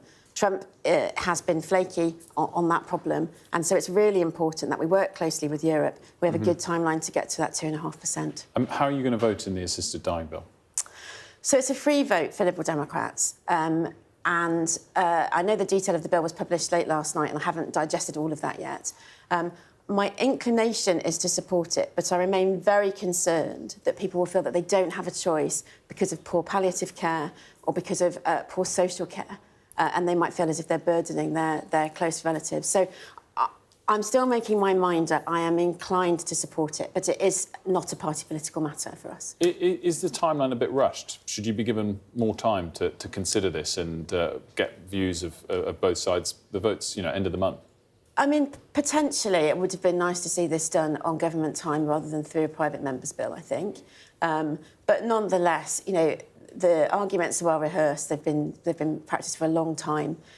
We need to look at the detail of the bill, which came out last night, understand the safeguards that are in place that are so critical. And I'd really like to see the government commit to looking at palliative care to make sure that people have a genuine choice at the end of their life and they don't feel pushed into one way or the other. Final question for you. Should Justin Welby resign? Well, I think this is a horrifying scandal, isn't it? You know, we've seen boys whose lives have been blighted by the most appalling abuse, and then we've seen the church cover it up, essentially. And that's not as bad, but it's extremely concerning. I think the church needs to work on rebuilding trust with everybody. Would I go as far as to call for Justin Welby to resign? I think that's really a matter for the Church of England, but they do need to rebuild trust and give people the confidence that they wouldn't cover up this type of abuse again. And just, sorry, one final question. Are you pleased to see the Prime Minister in Baku for COP? I guess it's a COP. There are obviously annual events where not all other world leaders have attended. But good use of his time? I think it's good to show leadership on this issue. Again, we've got concerns over the American commitment to the Paris Agreement, to ending fossil fuel use in a sort of a sensible, controlled way. So it's good to see Keir Starmer in COP taking a lead. But, you know, we need to commit to ending our fossil fuel use and giving ourselves that energy security, particularly in the more unstable world that we find ourselves in. Helen Morgan, thanks so much for joining us. Great to see you. Thank you. A quick look at the weather before we leave you this hour. And the next couple of days will bring good sunny spells to many, but starry skies overnight will lead to frost and fog. It's generally dry and clear with an extensive frost, but there are showers near southeastern coast. There's fog too. Some dense and freezing, mainly over Ireland and northern parts and western parts as well of the UK. The morning looks mainly dry and sunny, but fog will be slow to clear, while East Anglia and southeast England does expect some coastal showers. It'll be a touch cooler, cold where fog lingers, and breezy in the southeast. Showers will spread across more of southeastern England during the afternoon, while the fog will begin to thicken up again later. It'll be another dry, clear and frosty night for most, with fog reforming readily, but the northwest and southeast will be cloudier and mostly fog and frost free. That's your weather. We're going to take a very quick break here on The Breakfast Show. We'll be back with all of the day's top stories in a couple of minutes.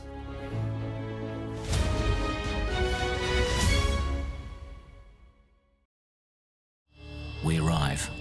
A secret hospital hidden in the Myanmar jungle, treating the victims of this bloody war. This is Myanmar today. Its military rulers don't want the world to see, but we have. I fight for my own future. I fight for my generation's future. This is an actual crime. They don't care for that. Myanmar army is only a couple of kilometers away. So this is a major humanitarian disaster.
Good morning. It's 9 o'clock. Coming up on today's show, we'll be talking to the MP who's brought forward the new legislation on assisted dying.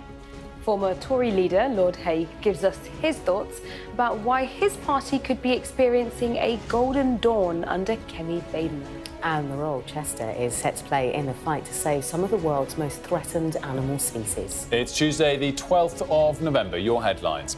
Self-administering drugs, a 6-month life expectancy and a new crime to prevent abuse. We'll look at the proposed assisted dying law and those opposed to it. My fundamental opposition comes from the fact that I think disabled people are incredibly vulnerable in society at the moment. The Prime Minister joins world leaders in Baku ahead of his address to the UN Climate Summit later today. I'm in Edinburgh, where a legal challenge is underway to stop the development of the UK's largest untapped oil field. Calls to the Archbishop of Canterbury to go over what he knew of a priest who abused more than 100 boys and young men. And Sky News understands that after 25 years at the helm, Gary Lineker is leaving Match of the Day.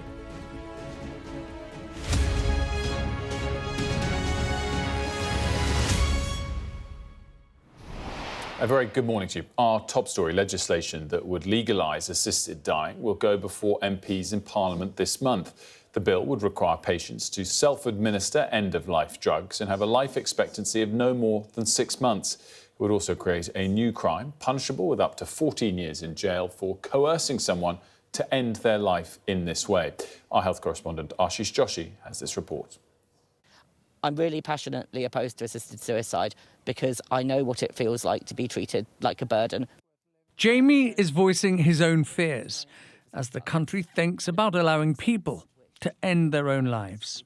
My fundamental opposition comes from the fact that I think disabled people are incredibly vulnerable in society at the moment. There seems to have been an onslaught from all angles, and I think this leads to an incredibly high risk that pressure and being made to feel like a burden would lead people to take decisions they wouldn't otherwise take. But the MP behind the end-of-life bill argues that both can happen. Good palliative care and the option to end your own life. Why not fix palliative care and the NHS before you add to their burden? Why not do both?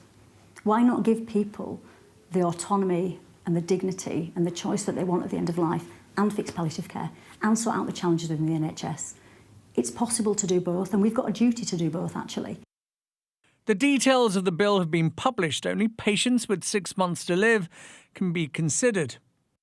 And the patient must, at every stage of the process, express a clear, settled and informed wish, free from coercion or pressure. 2 independent doctors must be satisfied that the person is eligible. The application then goes before a High Court judge who must hear from at least one of the doctors and may hear from and question the person making the application. If the patient still wishes to proceed, the medication must be self-administered. If the bill becomes law, it will be illegal, punishable by a sentence of up to 14 years in jail, to by dishonesty, coercion or pressure induce another person to make a declaration. And by dishonesty, coercion or pressure, induce another person to self-administer an approved substance. There have been some concerns around the time frame with this legislation. Some MPs have expressed fears that they won't have enough time to study the fine detail. Well, that's been published now, but that won't allay concerns over the slippery slope or around palliative care in this country. There are deep divisions inside Parliament. The Health Secretary is against it, and some doctors have concerns on self-administered deaths. Assisted suicide, assisted dying is not like turning a light switch off. Often you have to drink about 3/4 of a pint, and that is, you have to do it quick, and it's caustic, and you're nervous. The details of the bill might help to ease some of the concerns of people like Jamie. Others will need much more convincing. Ashish Joshi, Sky News. I'm joined now by our political correspondent, Mario Aurora. Mario, it's interesting actually talking to Lib Dems there, Helen Morgan, because you did get a sense from it that the timescale is a little bit rushed ahead of this vote. Yeah, I think a lot of MPs feel this has kind of been slightly sprung on them. And, when you were asking Helen Morgan about the timescale, she kind of said, actually, wouldn't mind a bit more time. Yeah. Ideally, maybe this could have been done on government time, and I think that is a lot of the feeling. There are those who've already made up their mind and they won't care about the time frame. There are those who really have no idea which way to vote and therefore really feel that they need more time to make up their mind because they need to go from, having no clue to being utterly convinced in whatever direction they decide to pick within 2 weeks. And that is quite an ask for MPs who, many of them have hardly ever scrutinised legislation in their lives because they've only just been elected for the first time in July. And so, the lack of experience, perhaps, when it comes to scrutinising legislation by some of these new MPs is causing that nervousness around this and the fact that it's such a big deal. And there's also the concerns around the fact that actually, yes, this bill, as Ashish was outlining, is very, very strict in terms of the guardrails. First of all, we don't actually know what it will really look like by the time they vote on it, because we could have many and many amendments that are tabled before we get to the actual vote, so that's always important to remember. But even in its current form, a lot of people are arguing in its current form it's not necessarily that dangerous, but once it gets passed, there is a more higher likelihood, let's say, of it being expanded, it being kind of rolled out, that goes from 6 months to 12 months, the changes all start to come in, and that's what we have seen in different countries who legalised assisted dying. It started more strict and then often it's expanded, and that's what people are worried about, is that it will be this kind of gateway. But I think from what Helen Morgan was saying, she genuinely hasn't made up her mind, and there are a lot of MPs who feel that way. And then when you talk about, the Labour Party and Cabinet, right, PM says he won't say which way he's going to vote. We know that Wes Streeting is against it because he says there isn't that real choice, which is what Helen Morgan was also mirroring some of his rhetoric around palliative care not really being good enough. Now, Ed Miliband is on the other side of the debate, and he was speaking to you this morning about why he thinks it's a good idea and why he's going to vote for the bill. I'll be supporting Kim Leadbeater's bill, which is what I did when this was last debated in 2015. I just want to say I totally understand the very strong arguments and the strong case on both sides. I think lots of new MPs, as your correspondent was saying, will want to listen to the debate, as I did in 2015, and make up their own minds, and I think that's absolutely the right thing. For my part, I feel that the current system is deeply cruel to lots of terminally ill people who want to have control over what happens to them. But this is absolutely right that MPs, it's a free vote and MPs will make up their own mind. It's clear the way the former Labour leader is going to vote. You're saying that the Prime Minister's not going to declare ahead of the vote at any point? Do we not? I mean, it'd be fascinating to be in a position where this passes and potentially the Prime Minister of the day voted against it and having to implement something that is so life-altering. It's bizarre. I mean, Kim Leadbeater, who's the MP who's brought this legislation forward, she is saying that the PM is in favour of changing the law. But we don't really know what that means, and the PM's not really giving us any indication or inclination as to his thoughts and views on this. And I think also, you had Ed Miliband talking about his views on the programme this morning, but also, it could be, you're right to point out, it could be a really bizarre scenario if we have Wes Streeting, who we know is going to vote against it, then essentially implementing the legislation that he fundamentally disagrees with. That's a really bizarre situation to be in, where you're either going to have to... his reason is because he thinks palliative care is not good enough. Exactly, and so you're going to have to end up signing off, these certain, drugs, chemicals that will, in effect, kill people when you don't want them to be used. It's a really weird... It's why it's so messy at the moment, and this is why free votes are always a little bit messy, because then you haven't got that collective responsibility and that whip that just makes things a little bit simpler, even if you might personally disagree. So, yeah, it's a really weird piece of legislation on this one. Mara, as always, thanks so much for setting us up with all the details there. And in about 10 minutes, we'll be talking to Kim Leadbeater, the MP who put forward the bill in the first place, 9:20 a.m. for that. Stick with us. Now, world leaders have started arriving for day 2 of the COP29 climate summit, including Prime Minister Sir Keir Starmer. Joining him in Baku is the Energy, Security and Net Zero Secretary Ed Miliband, and both have been discussing the impact of Donald Trump's election victory on talks at the summit. Well, I look forward to working with President Trump, of course I do, as I'll work with all global leaders on this. But we just had a very successful international summit for investment just a few weeks ago, which brought in over £60 billion worth of investment. Most of that was in renewables, and that's investment directly into the United Kingdom. That's vitally important. That's jobs for generations to come right across the United Kingdom, and that is of central importance. My main mission, which is to make sure that we grow the economy in the United Kingdom. And what I mean by that is living standards, people feeling better off across the United Kingdom. And I think this is an opportunity for the UK, not just to show leadership, but to get those jobs and to ensure that we're at the forefront of the race for those next generation of jobs. It would be wrong to say that the US election is not discussed, but I think what's so striking about what's happening here is that whether you talk to business or whether you talk to other countries, people are getting on with this transition.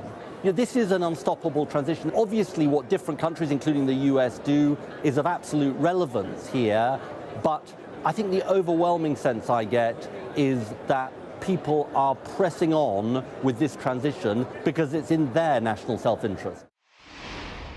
Our Deputy Political Editor, Sam Coates, joins me now live from Baku. Sam, do you think you get a glimpse from those answers, from their conduct there that you've been witnessing in Baku, that it's a carry-on regardless, committed resolutely to our fundamental beliefs despite the US election result, or is it just one particular area where they'll remain stuck to their guns?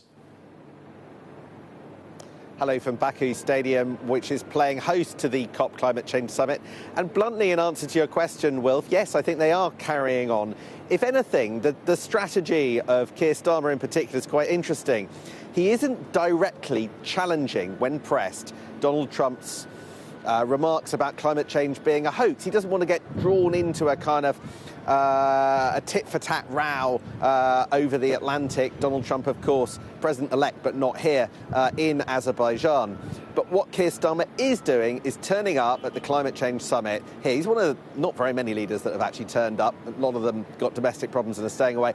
But he's coming, he's not only doubling down on existing commitments, Keir Starmer is going a lot further. Now, it's quite technical, but let me explain what Keir Starmer is going to be announcing in about 2 hours.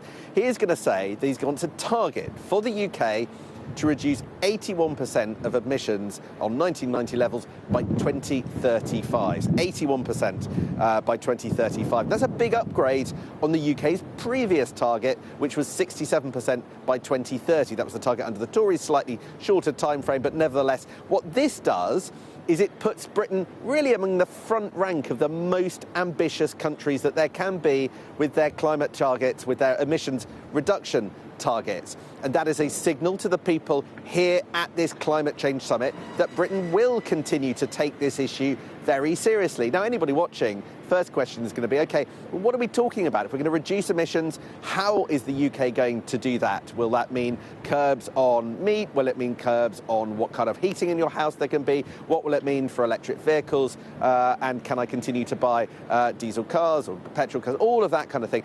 And to be honest, Wilf, they're not setting out the pathway for that today. That's for the future. But Keir Starmer hopes to kickstart the debate and show himself in a sort of leadership role here at COP, something that he campaigned on to a certain extent during the general election, something that he believes is fundamental to Labour's project in power. And he is here to show that Britain still will do what perhaps Donald Trump will not. He talks about in terms of an opportunity for the economy. I think he's hoping it's an opportunity politically as well, because there's space opening up. The question is, does he land the messages well with the electorate back home, given that over the last few years, there is some nervousness about the costs of climate change and whether or not some of the climate change policies can add burdens onto voters, or whether or not in the long run a transition to a greener economy means less dependent on things like gas prices, which can go rocketing sky high because of international conflicts. And Sam, quick two-parter to finish off. Any big headlines from his meeting with Macron en route, and how long is he over there for? When's he back focused on domestic agenda.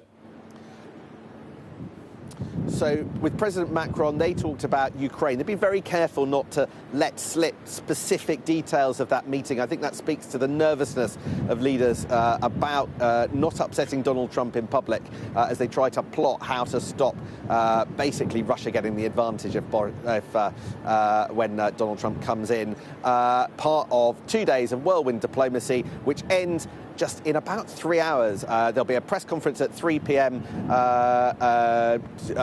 Here in Baku, and then it's a couple more meetings straight back on the plane, and he will land just before midnight back for Prime Minister's questions tomorrow. Sam, as always, thanks so much. Sam Coates there, Deputy Political Editor at Baku Stadium, where COP is taking place.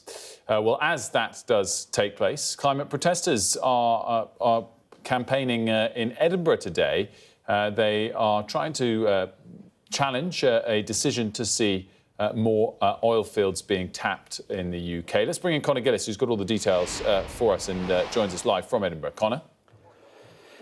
Yeah, good morning, Wilf. And the campaigners at the centre of this include Greenpeace trying to halt the further development of the UK's largest untapped oil field that is Rosebank off Shetland and also Jackdaw in the North Sea. Now, before an oil and gas project is approved, it has to go through what's known as an environmental impact assessment, and until now that just looked at the emissions from the actual drilling process and not the greenhouse gases from it being burned by the consumer, by you and I, when we turn on the gas in our homes. Now, that changed significantly in a ruling from the Supreme Court recently, where the court in that case found that both of those factors had to be taken into account. And that has essentially led us to this clash in the courts here between campaigners and the oil and gas giants, questioning the legality of those licences. The oil companies want to continue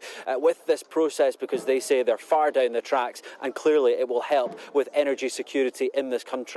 Let's have a look at some of the protest that's underway here. A silent protest now, what is being described as a so-called die-in, and the campaigners are suggesting that these are the bodies, the corpses of those who lose their lives in the fight for climate change, given all of the different issues between flood, drought, wildfire. A very visual representation. Let's have a chat now with Dominique Palmer, if we come over here. She is a climate justice activist. Dominique, thanks for your time on Sky News. What do you think the chances of success here actually are? Because these are projects that are well developed.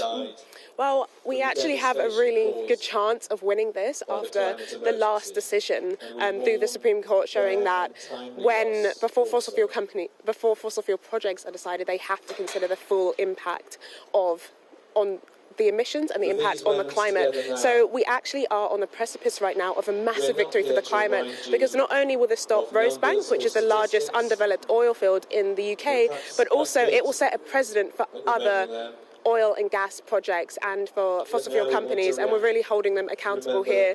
And this is such an important case, specifically this case as well, because the Rosebank oil field, if it goes through, it would emit as much emissions as 700 million of the poorest people in the world. So this is about here in the UK and about all across the world, and about the big movement which has so much support from people and cross-party MPs and people in this whole movement. I suppose the oil and gas giants might suggest that, oil and gas is going to be here for a long time to come. It is needed for that transition, and clearly it will help with the energy security of this country, given, the Putin war and the disruption that caused in the past couple of years. What do you say to that?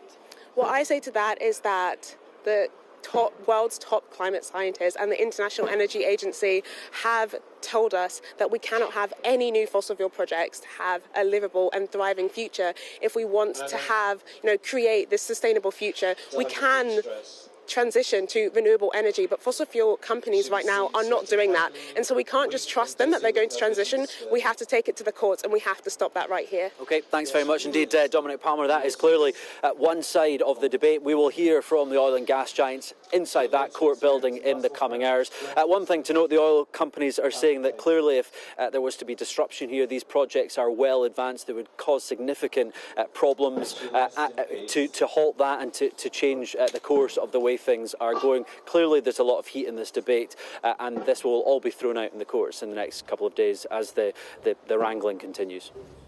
Connor, as always, thanks so much. Time now for all of the day's other stories, and Leah's got those for us. Thank you so much, Wilfred. At least 8 people have died and another 14 injured after an Israeli airstrike in northern Lebanon. Rescue teams pulled survivors from the rubble of a home which was destroyed. The Israeli military hasn't commented on the strike, but it was far from any known areas of Hezbollah influence. A tram in the Dutch capital, Amsterdam, has been set on fire and had its windows smashed, and tensions continue to rise in the city. Dutch police have said people armed with sticks and firecrackers were responsible for the fire, and that 5 people have been arrested for their suspected involvement in the attacks on Israeli football supporters late last week. Donald Trump is expected to name Republican Senator Marco Rubio as his Secretary of State. Mr. Rubio will become the first Latino to serve as the United States top diplomat when Donald Trump officially takes over in the Oval Office in January. Gary Lineker will leave his role as presenter of Match of the Day at the end of the season after 25 years with the BBC show. Sky News understands the BBC's top earner will stay with the corporation until the end of the next World Cup, which is being held in the US, Mexico and Canada in 2026. The Archbishop of Canterbury, Justin Welby, is facing growing calls to resign. He's accused of not taking action on allegations made against a priest who was abused, as well as 130 boys and young men over 5 decades. Those calling for him to quit include one of his own bishops. Our communities correspondent Lisa Holland reports. It's actually not corrupt. As leader of the Church of England, Justin Welby has presided over state occasions for over a decade. But with the church in crisis, from grassroots clergy to bishops, there are calls for him to go. Right, so what we got here then? Stephen Kurt is the vicar of Christ Church in New Malden in South London. Like many others, he says the church is in danger of losing all credibility on safeguarding and is at a crossroads. Justin Welby, sadly, has done really the worst thing that a Christian minister can do, which is put the well-being of the church as an institution above the well-being of people that the church is called to care for. The horrific and sustained abuse of children by this man, John Smythe, has triggered the crisis. A report last week found Justin Welby failed to take the allegations seriously enough, and had he done so, Smythe may have been brought to justice. And in an extraordinary move, senior figures within the church's ruling body have launched an online petition calling on Justin Welby to step down. It's not just about Justin for me, actually. There are other bishops who are named in this report as well, and there are other senior members of the clergy. And I think they also need to resign, because Justin needs to go in order to set the tone for that to happen. In a statement, Lambeth Palace said the Archbishop reiterates his horror at the scale of John Smythe's egregious abuse. He has apologised profoundly both for his own failures and omissions and for the wickedness, concealment and abuse by the Church more widely. However, there's no sign yet of any of the pressure impacting the Archbishop of Canterbury's position. He has again insisted he will not resign. Lisa Holland, Sky News. Lots more still to come here on The Breakfast Show, and up next we'll be joined by the MP who's brought forward the assisted dying bill, Kim Leadbeater.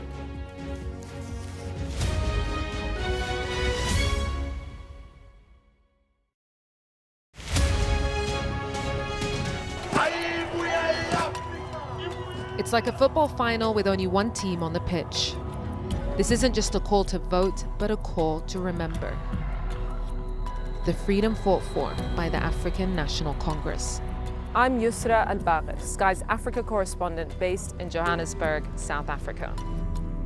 A cyclone and 2 burst dams wiped out hundreds of generational homes. This was the second dam that the floodwaters hit before it tore into Derna. We are in the heart of Nairobi, and we're watching as protesters were heavily tear gassed. The sheer fearlessness and persistence of these guys is astonishing. We help you understand the world with us. I remember going into the iconic Durman market in the heart of Sudan's capital for the first time since the war started. And this is what's left of it. Bullet holes through buildings, shelled balconies, bullet cases on the floor. I witnessed the complete destruction of a place linked to my childhood memories and the lives of millions of people. This is insane. This was a bustling residential area. So many friends who lived here. My most memorable interview was with a 15-year-old boy who'd survived being stranded on a migrant boat on its way from Senegal to the Canary Islands. After 13 days, our food, water and fuel supply ran out. I felt awe when we saw the mountain gorillas in Rwanda. We call him the king of the jungle. This is the alpha silverback. Sky News. Get the full story first. Yusra Al-Bagher, Sky News. We've got your Sunday mornings covered.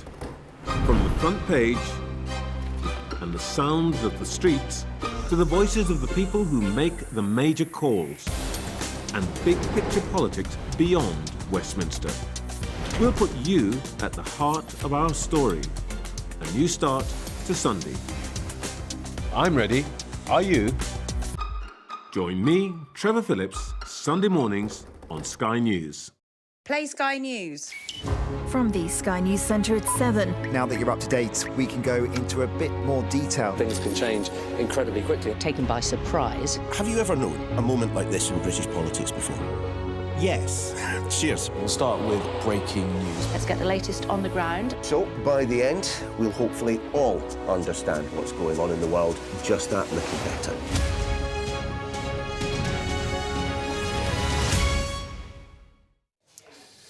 Welcome back. Well, later this month, MPs will decide whether or not to approve the legislation of assisted dying in England and Wales. The legalisation would require those looking to end their lives to self-administer the end-of-life drugs and have a life expectancy of no more than 6 months. Let's get more on this now with the Labour MP Kim Leadbeater, who proposed the new legislation, the terminally ill adults end-of-life bill. Very good morning to you. Thanks so much for joining us. Good morning. Just give us a quick snapshot why you believe in this bill.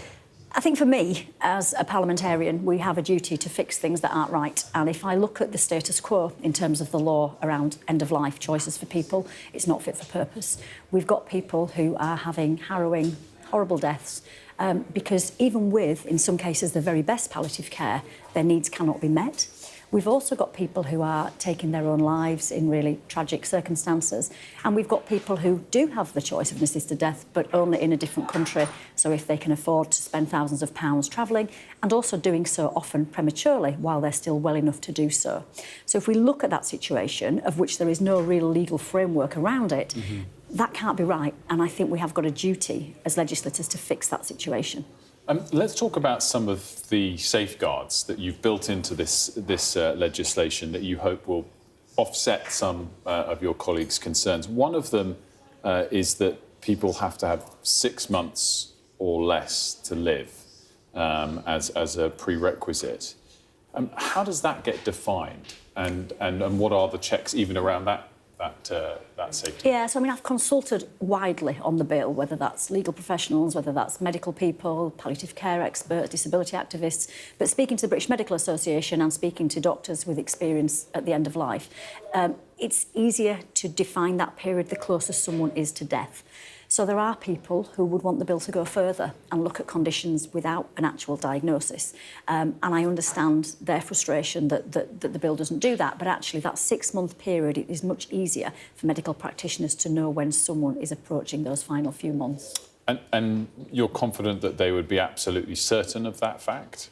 Well, I mean, doctors are doing this day in and day out. There is an estimation, but yes, people are saying within 6 months, that is the easiest time frame to determine. And then it would also go via the High Court as well? Yeah, so 2 doctors involved in the process. And what I've tried to do with the bill is building layers of safeguards and protections, because I understand this would be a huge change to the law. So 2 doctors would be involved, working independently. There would be a High Court judge, and that wouldn't just be a tick box exercise. The judge would speak to the doctors, be reassured that all the process had been followed, always checking in with the patient. The doctor could speak to the patient if they wanted to, and at any point, the patient can change their mind. So lots and lots of layers of safeguards and protections, which I hope reassures people that we're solving the problem that we need to solve, because at the moment there are no safeguards. We don't know if people who are taking their own lives are being coerced. We don't know what's happening to people who are going to different countries. So by putting that legal framework around it, it will actually create a much more robust situation. Earlier in the show, we played Ashish Joshi's report on this, and one thing that really struck me is this aspect that it has to be self-administered. Why is that? Well, there's a very clear line between the bill that I'm proposing and euthanasia, someone else doing the deed. This bill is about autonomy and it's about choice. So it has to be the decision of the individual and it has to be the act of the individual. And I think, again, that just creates that extra level of safeguards and protections for anyone who might have concerns about the bill. Quite sort of brutal to self-administer.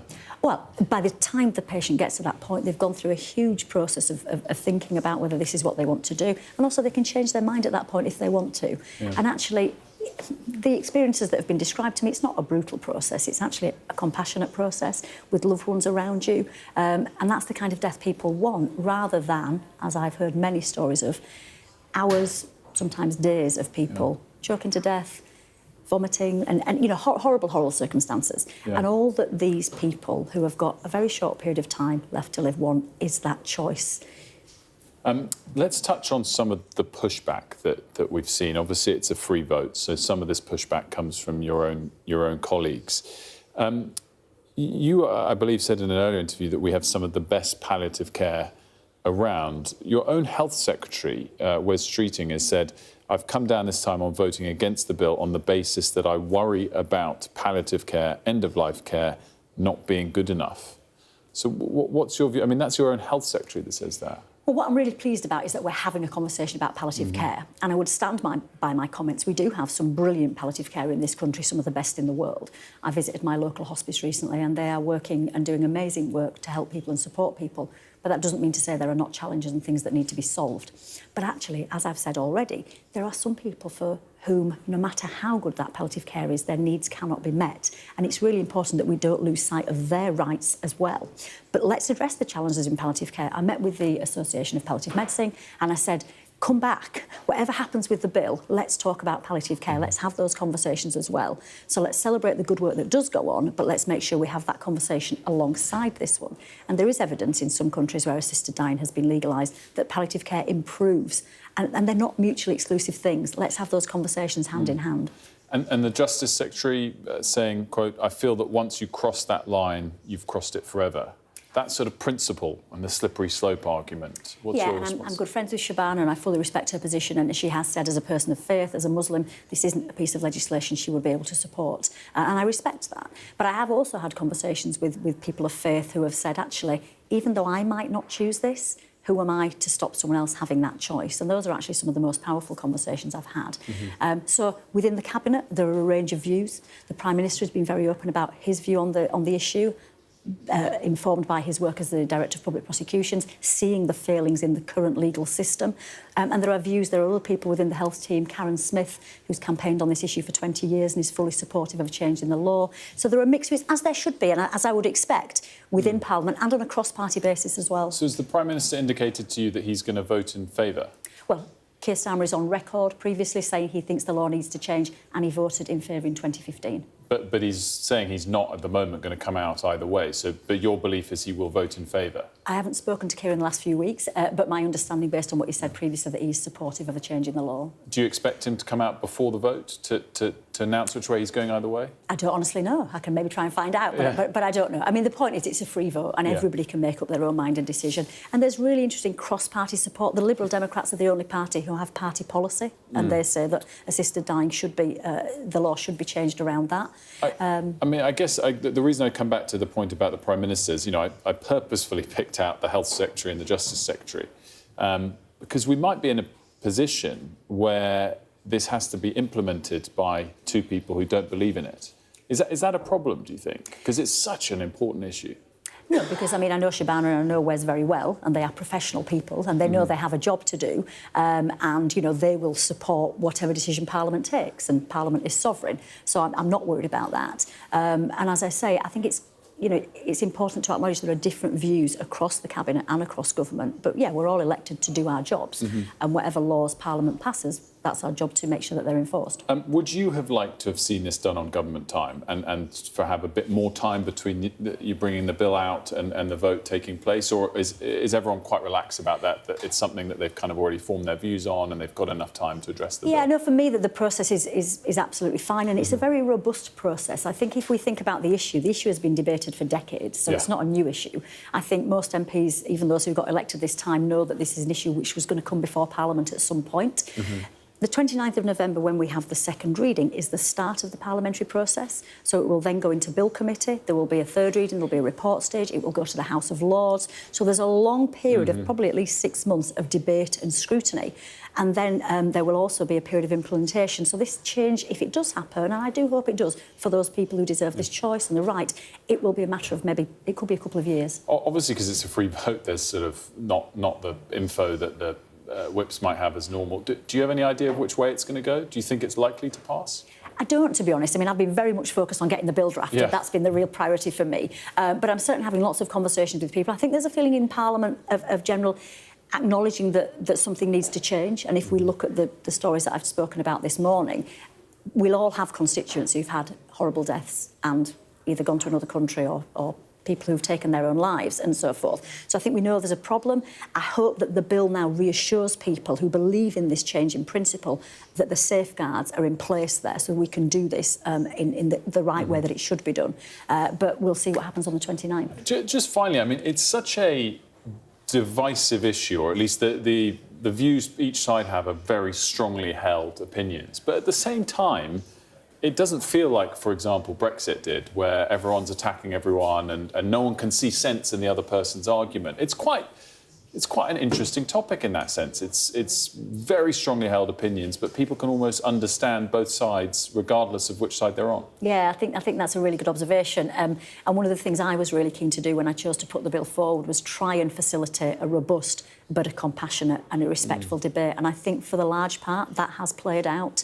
I mean, I've certainly met with everybody you can think of, whether that's faith leaders or disability rights activists or palliative care specialists, medics, lawyers, judges, and every conversation I've had, even where there have been lines of difference, has been done in a really respectful manner. And I hope that can continue in the coming weeks and months. Kim Leadbeater, thanks so much for joining us. Thank you. Great discussion, as always. So we're going to take a quick break here on The Breakfast Show. When we come back, the road to a smoke-free UK. We'll have more on the daily pill that could save thousands of lives. We'll be right back.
Welcome back. Well, a once-a-day stop smoking pill will now be offered to tens of thousands of people in the NHS in England. It's estimated more than 85,000 people could be helped over the next 5 years thanks to the pill. To discuss this, I'm delighted to say that I'm joined by COPD, a lung disease, by Chloe Slasberg, who suffers from COPD, excuse me.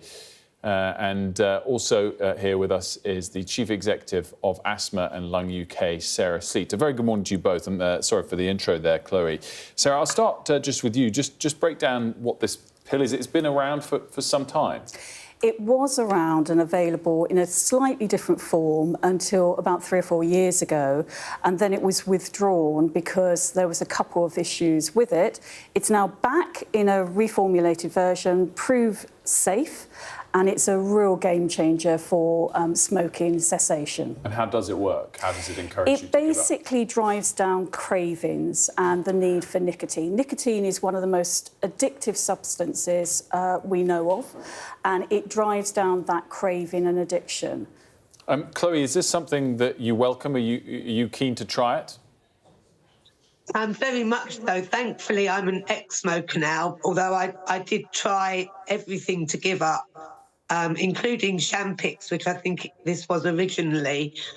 And it worked well at the time, but then once I'd stopped taking it, it didn't. So hopefully the new pill will be beneficial to lots of people. But no, I have COPD because of smoking. So I always wanted to be on the news as a good example, but I'm really a terrible warning about the effects of smoking and why initiatives like this are really, really good so that people can stop smoking and not become as I am, because having COPD, having lung problems is a horrible thing, and it's an expensive thing for the health authority, and it's a horrible thing for people to see, like my friends and family, because I run out of breath a lot, and I've also become a bit of a hermit since COVID, so it's changed me fundamentally as a person, and I really wish I'd never had that first cigarette, because once you've had that, it's very difficult to stop. Well, you're a brave example, and we thank you for coming on, Chloe. Sarah, in terms of the options out there, does this broaden the set of options? Because obviously there's vaping now, maybe that's something that we should try and get people off as well, but there's other patches and the like. Is this sort of a different option for people who don't respond to those alternatives, or is this in fact top of the list? This is what people should rush to try? This is essentially one of the best options available now. It's been proven to be as effective as anything else out there. So from that point of view, it's good. It's really good for people with lung disease. It's the country's 3rd biggest killer. We have the worst outcomes in Europe. We absolutely need to do everything we can to drive down the problems with lung disease, and smoking and second-hand smoking is absolutely one of the key drivers. So it's a really good news story from that point of view. Chloe, if people are watching, and clearly there are these things that they could try later in life to help them give up smoking if it comes to that, but if people are watching, particularly young people, considering taking up smoking or doing it more often, what's your advice to them? Please don't. I think I got even worse when I went on to vaping as well. So both of those things are so bad, and they affect the time of life that you have as well. I probably won't be an old lady, and that is really my own fault, which is hard to take. So please, if you can not start, please don't. Well, Chloe, we really thank you for coming on today and sharing your story and perspective. It is greatly appreciated. Chloe Slasberg, and also our great thanks to Sarah Sleet as well. We're going to leave it there. Right, still to come here on The Breakfast Show, unlocking the secrets of the world's most endangered animals. We'll be live at Chester Zoo next.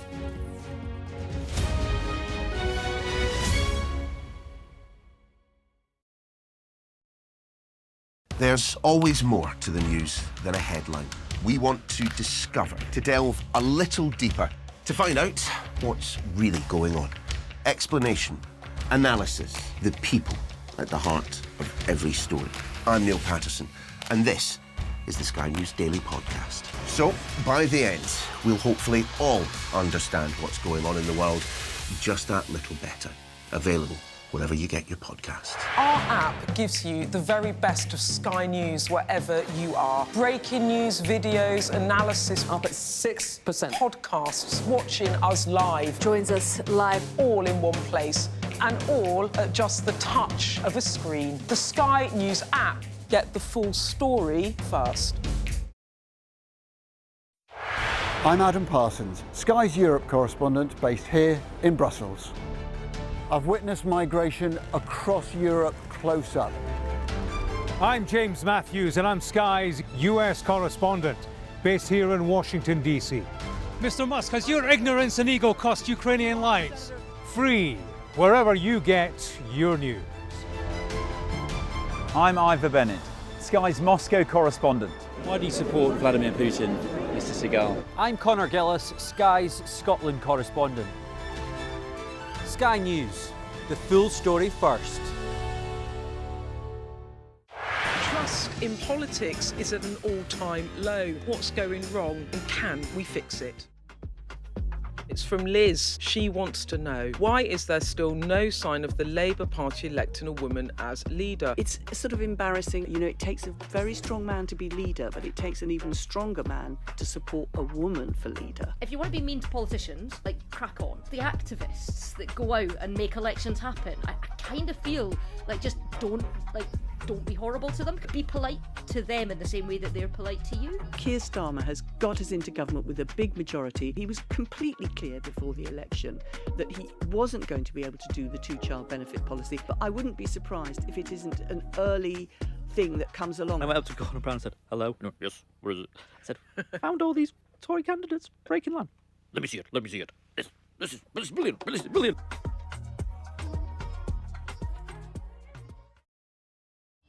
We arrive. A secret hospital hidden in the Myanmar jungle, treating the victims of this bloody war. This is Myanmar today. Its military rulers don't want the world to see, but we have. I fight for my own future. I fight for my generation's futures. This is an actual crime. They don't care for that. Myanmar army is only a couple of kilometers away.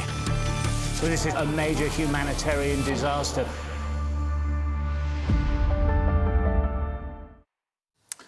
Welcome back. Well, Chester Zoo has opened a new science centre to help aid the conservation of threatened species. We can take you there now and speak to the zoo's head of science, Dr. Sue Walker.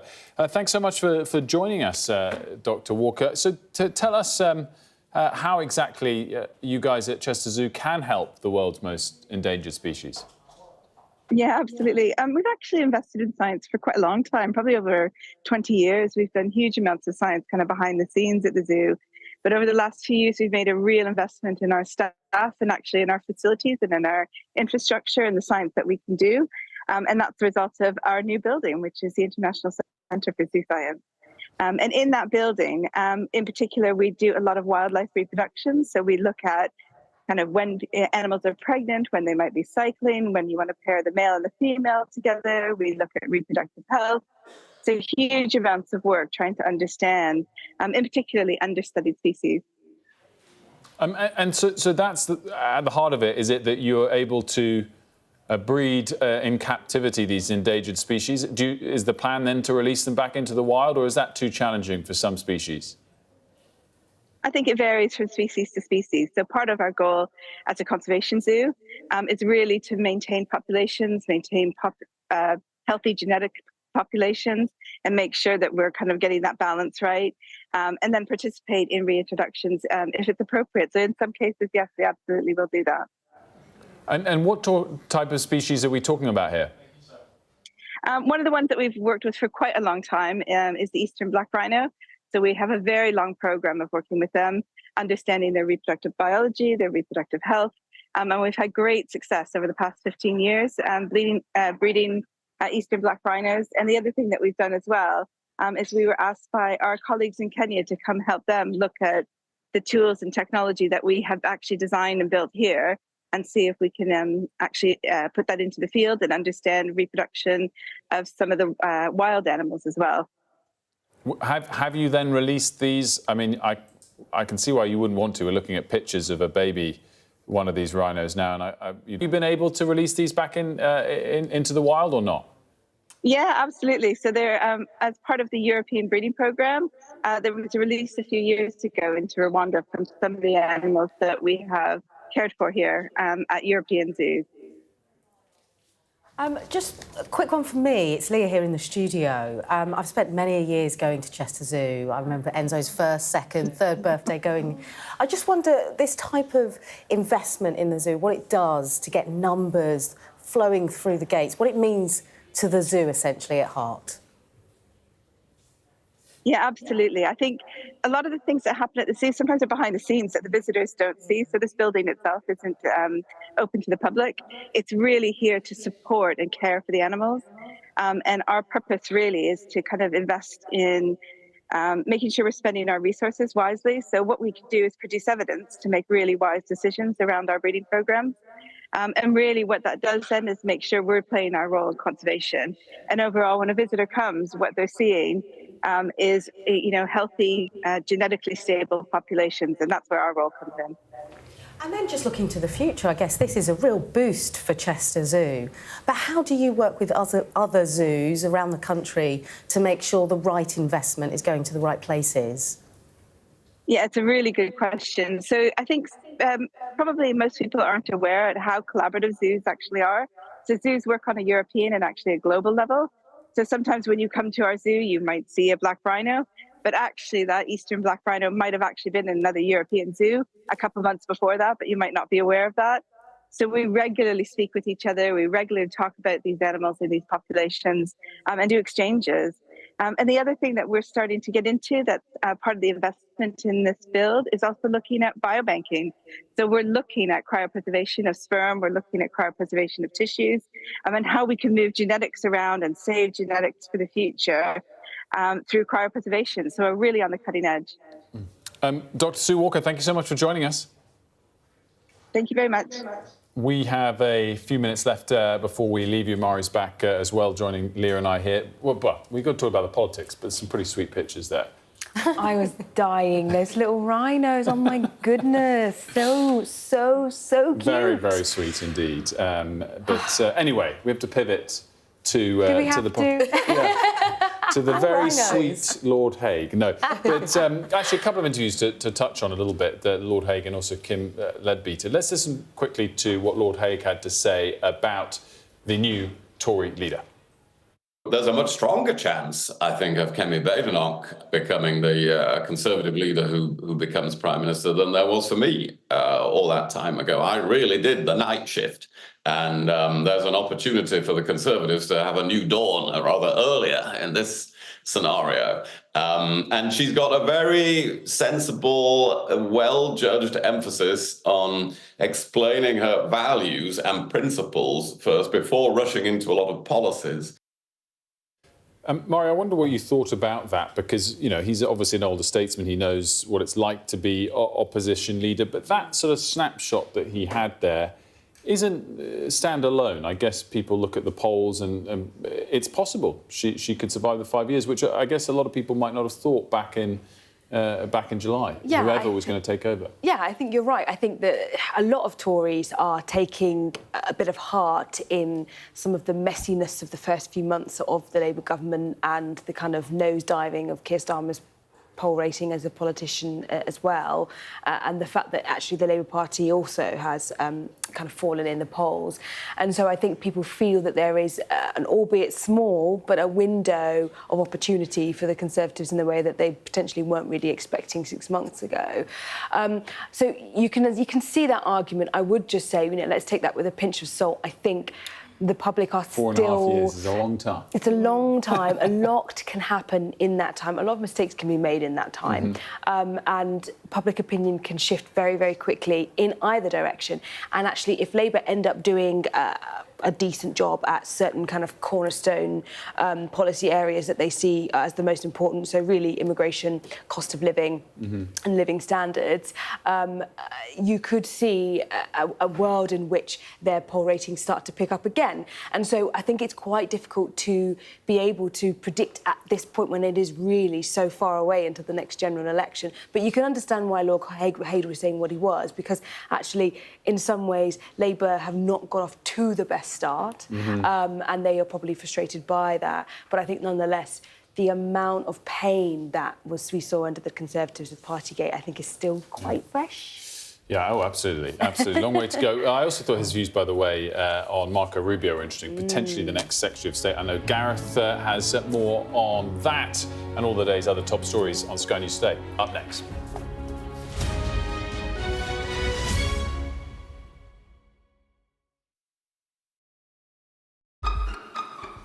We've got your Sunday mornings covered. From the front page and the sounds of the streets to the voices of the people who make the major calls and big picture politics beyond Westminster. We'll put you at the heart of our story. A new start to Sunday. I'm ready. Are you? Join me, Trevor Phillips, Sunday mornings on Sky News.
This is Sky News Today. It's 10 o'clock. The headlines this hour.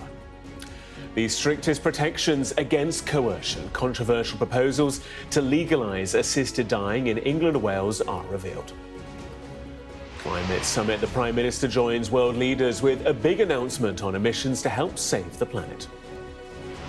Piling on the pressure, more than 10,000 people sign a petition calling for the Archbishop of Canterbury to resign. Very worried. A former Tory leader's view on the Trump administration as the president-elect picks a Secretary of State who voted against Ukraine aid. Stop smoking pill. New hopes for tens of thousands of people in England trying to quit.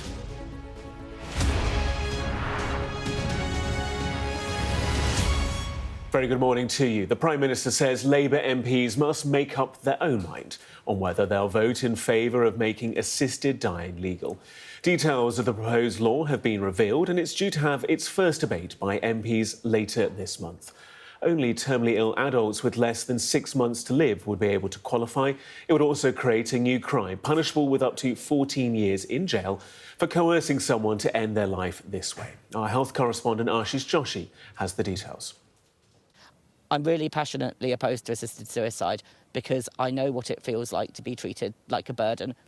Jamie is voicing his own fears as the country thinks about allowing people to end their own lives. My fundamental opposition comes from the fact that I think disabled people are incredibly vulnerable in society at the moment. There seems to have been an onslaught from all angles, and I think this leads to an incredibly high risk that pressure and being made to feel like a burden would lead people to take decisions they wouldn't otherwise take. But the MP behind the end-of-life bill argues that both can happen. Good palliative care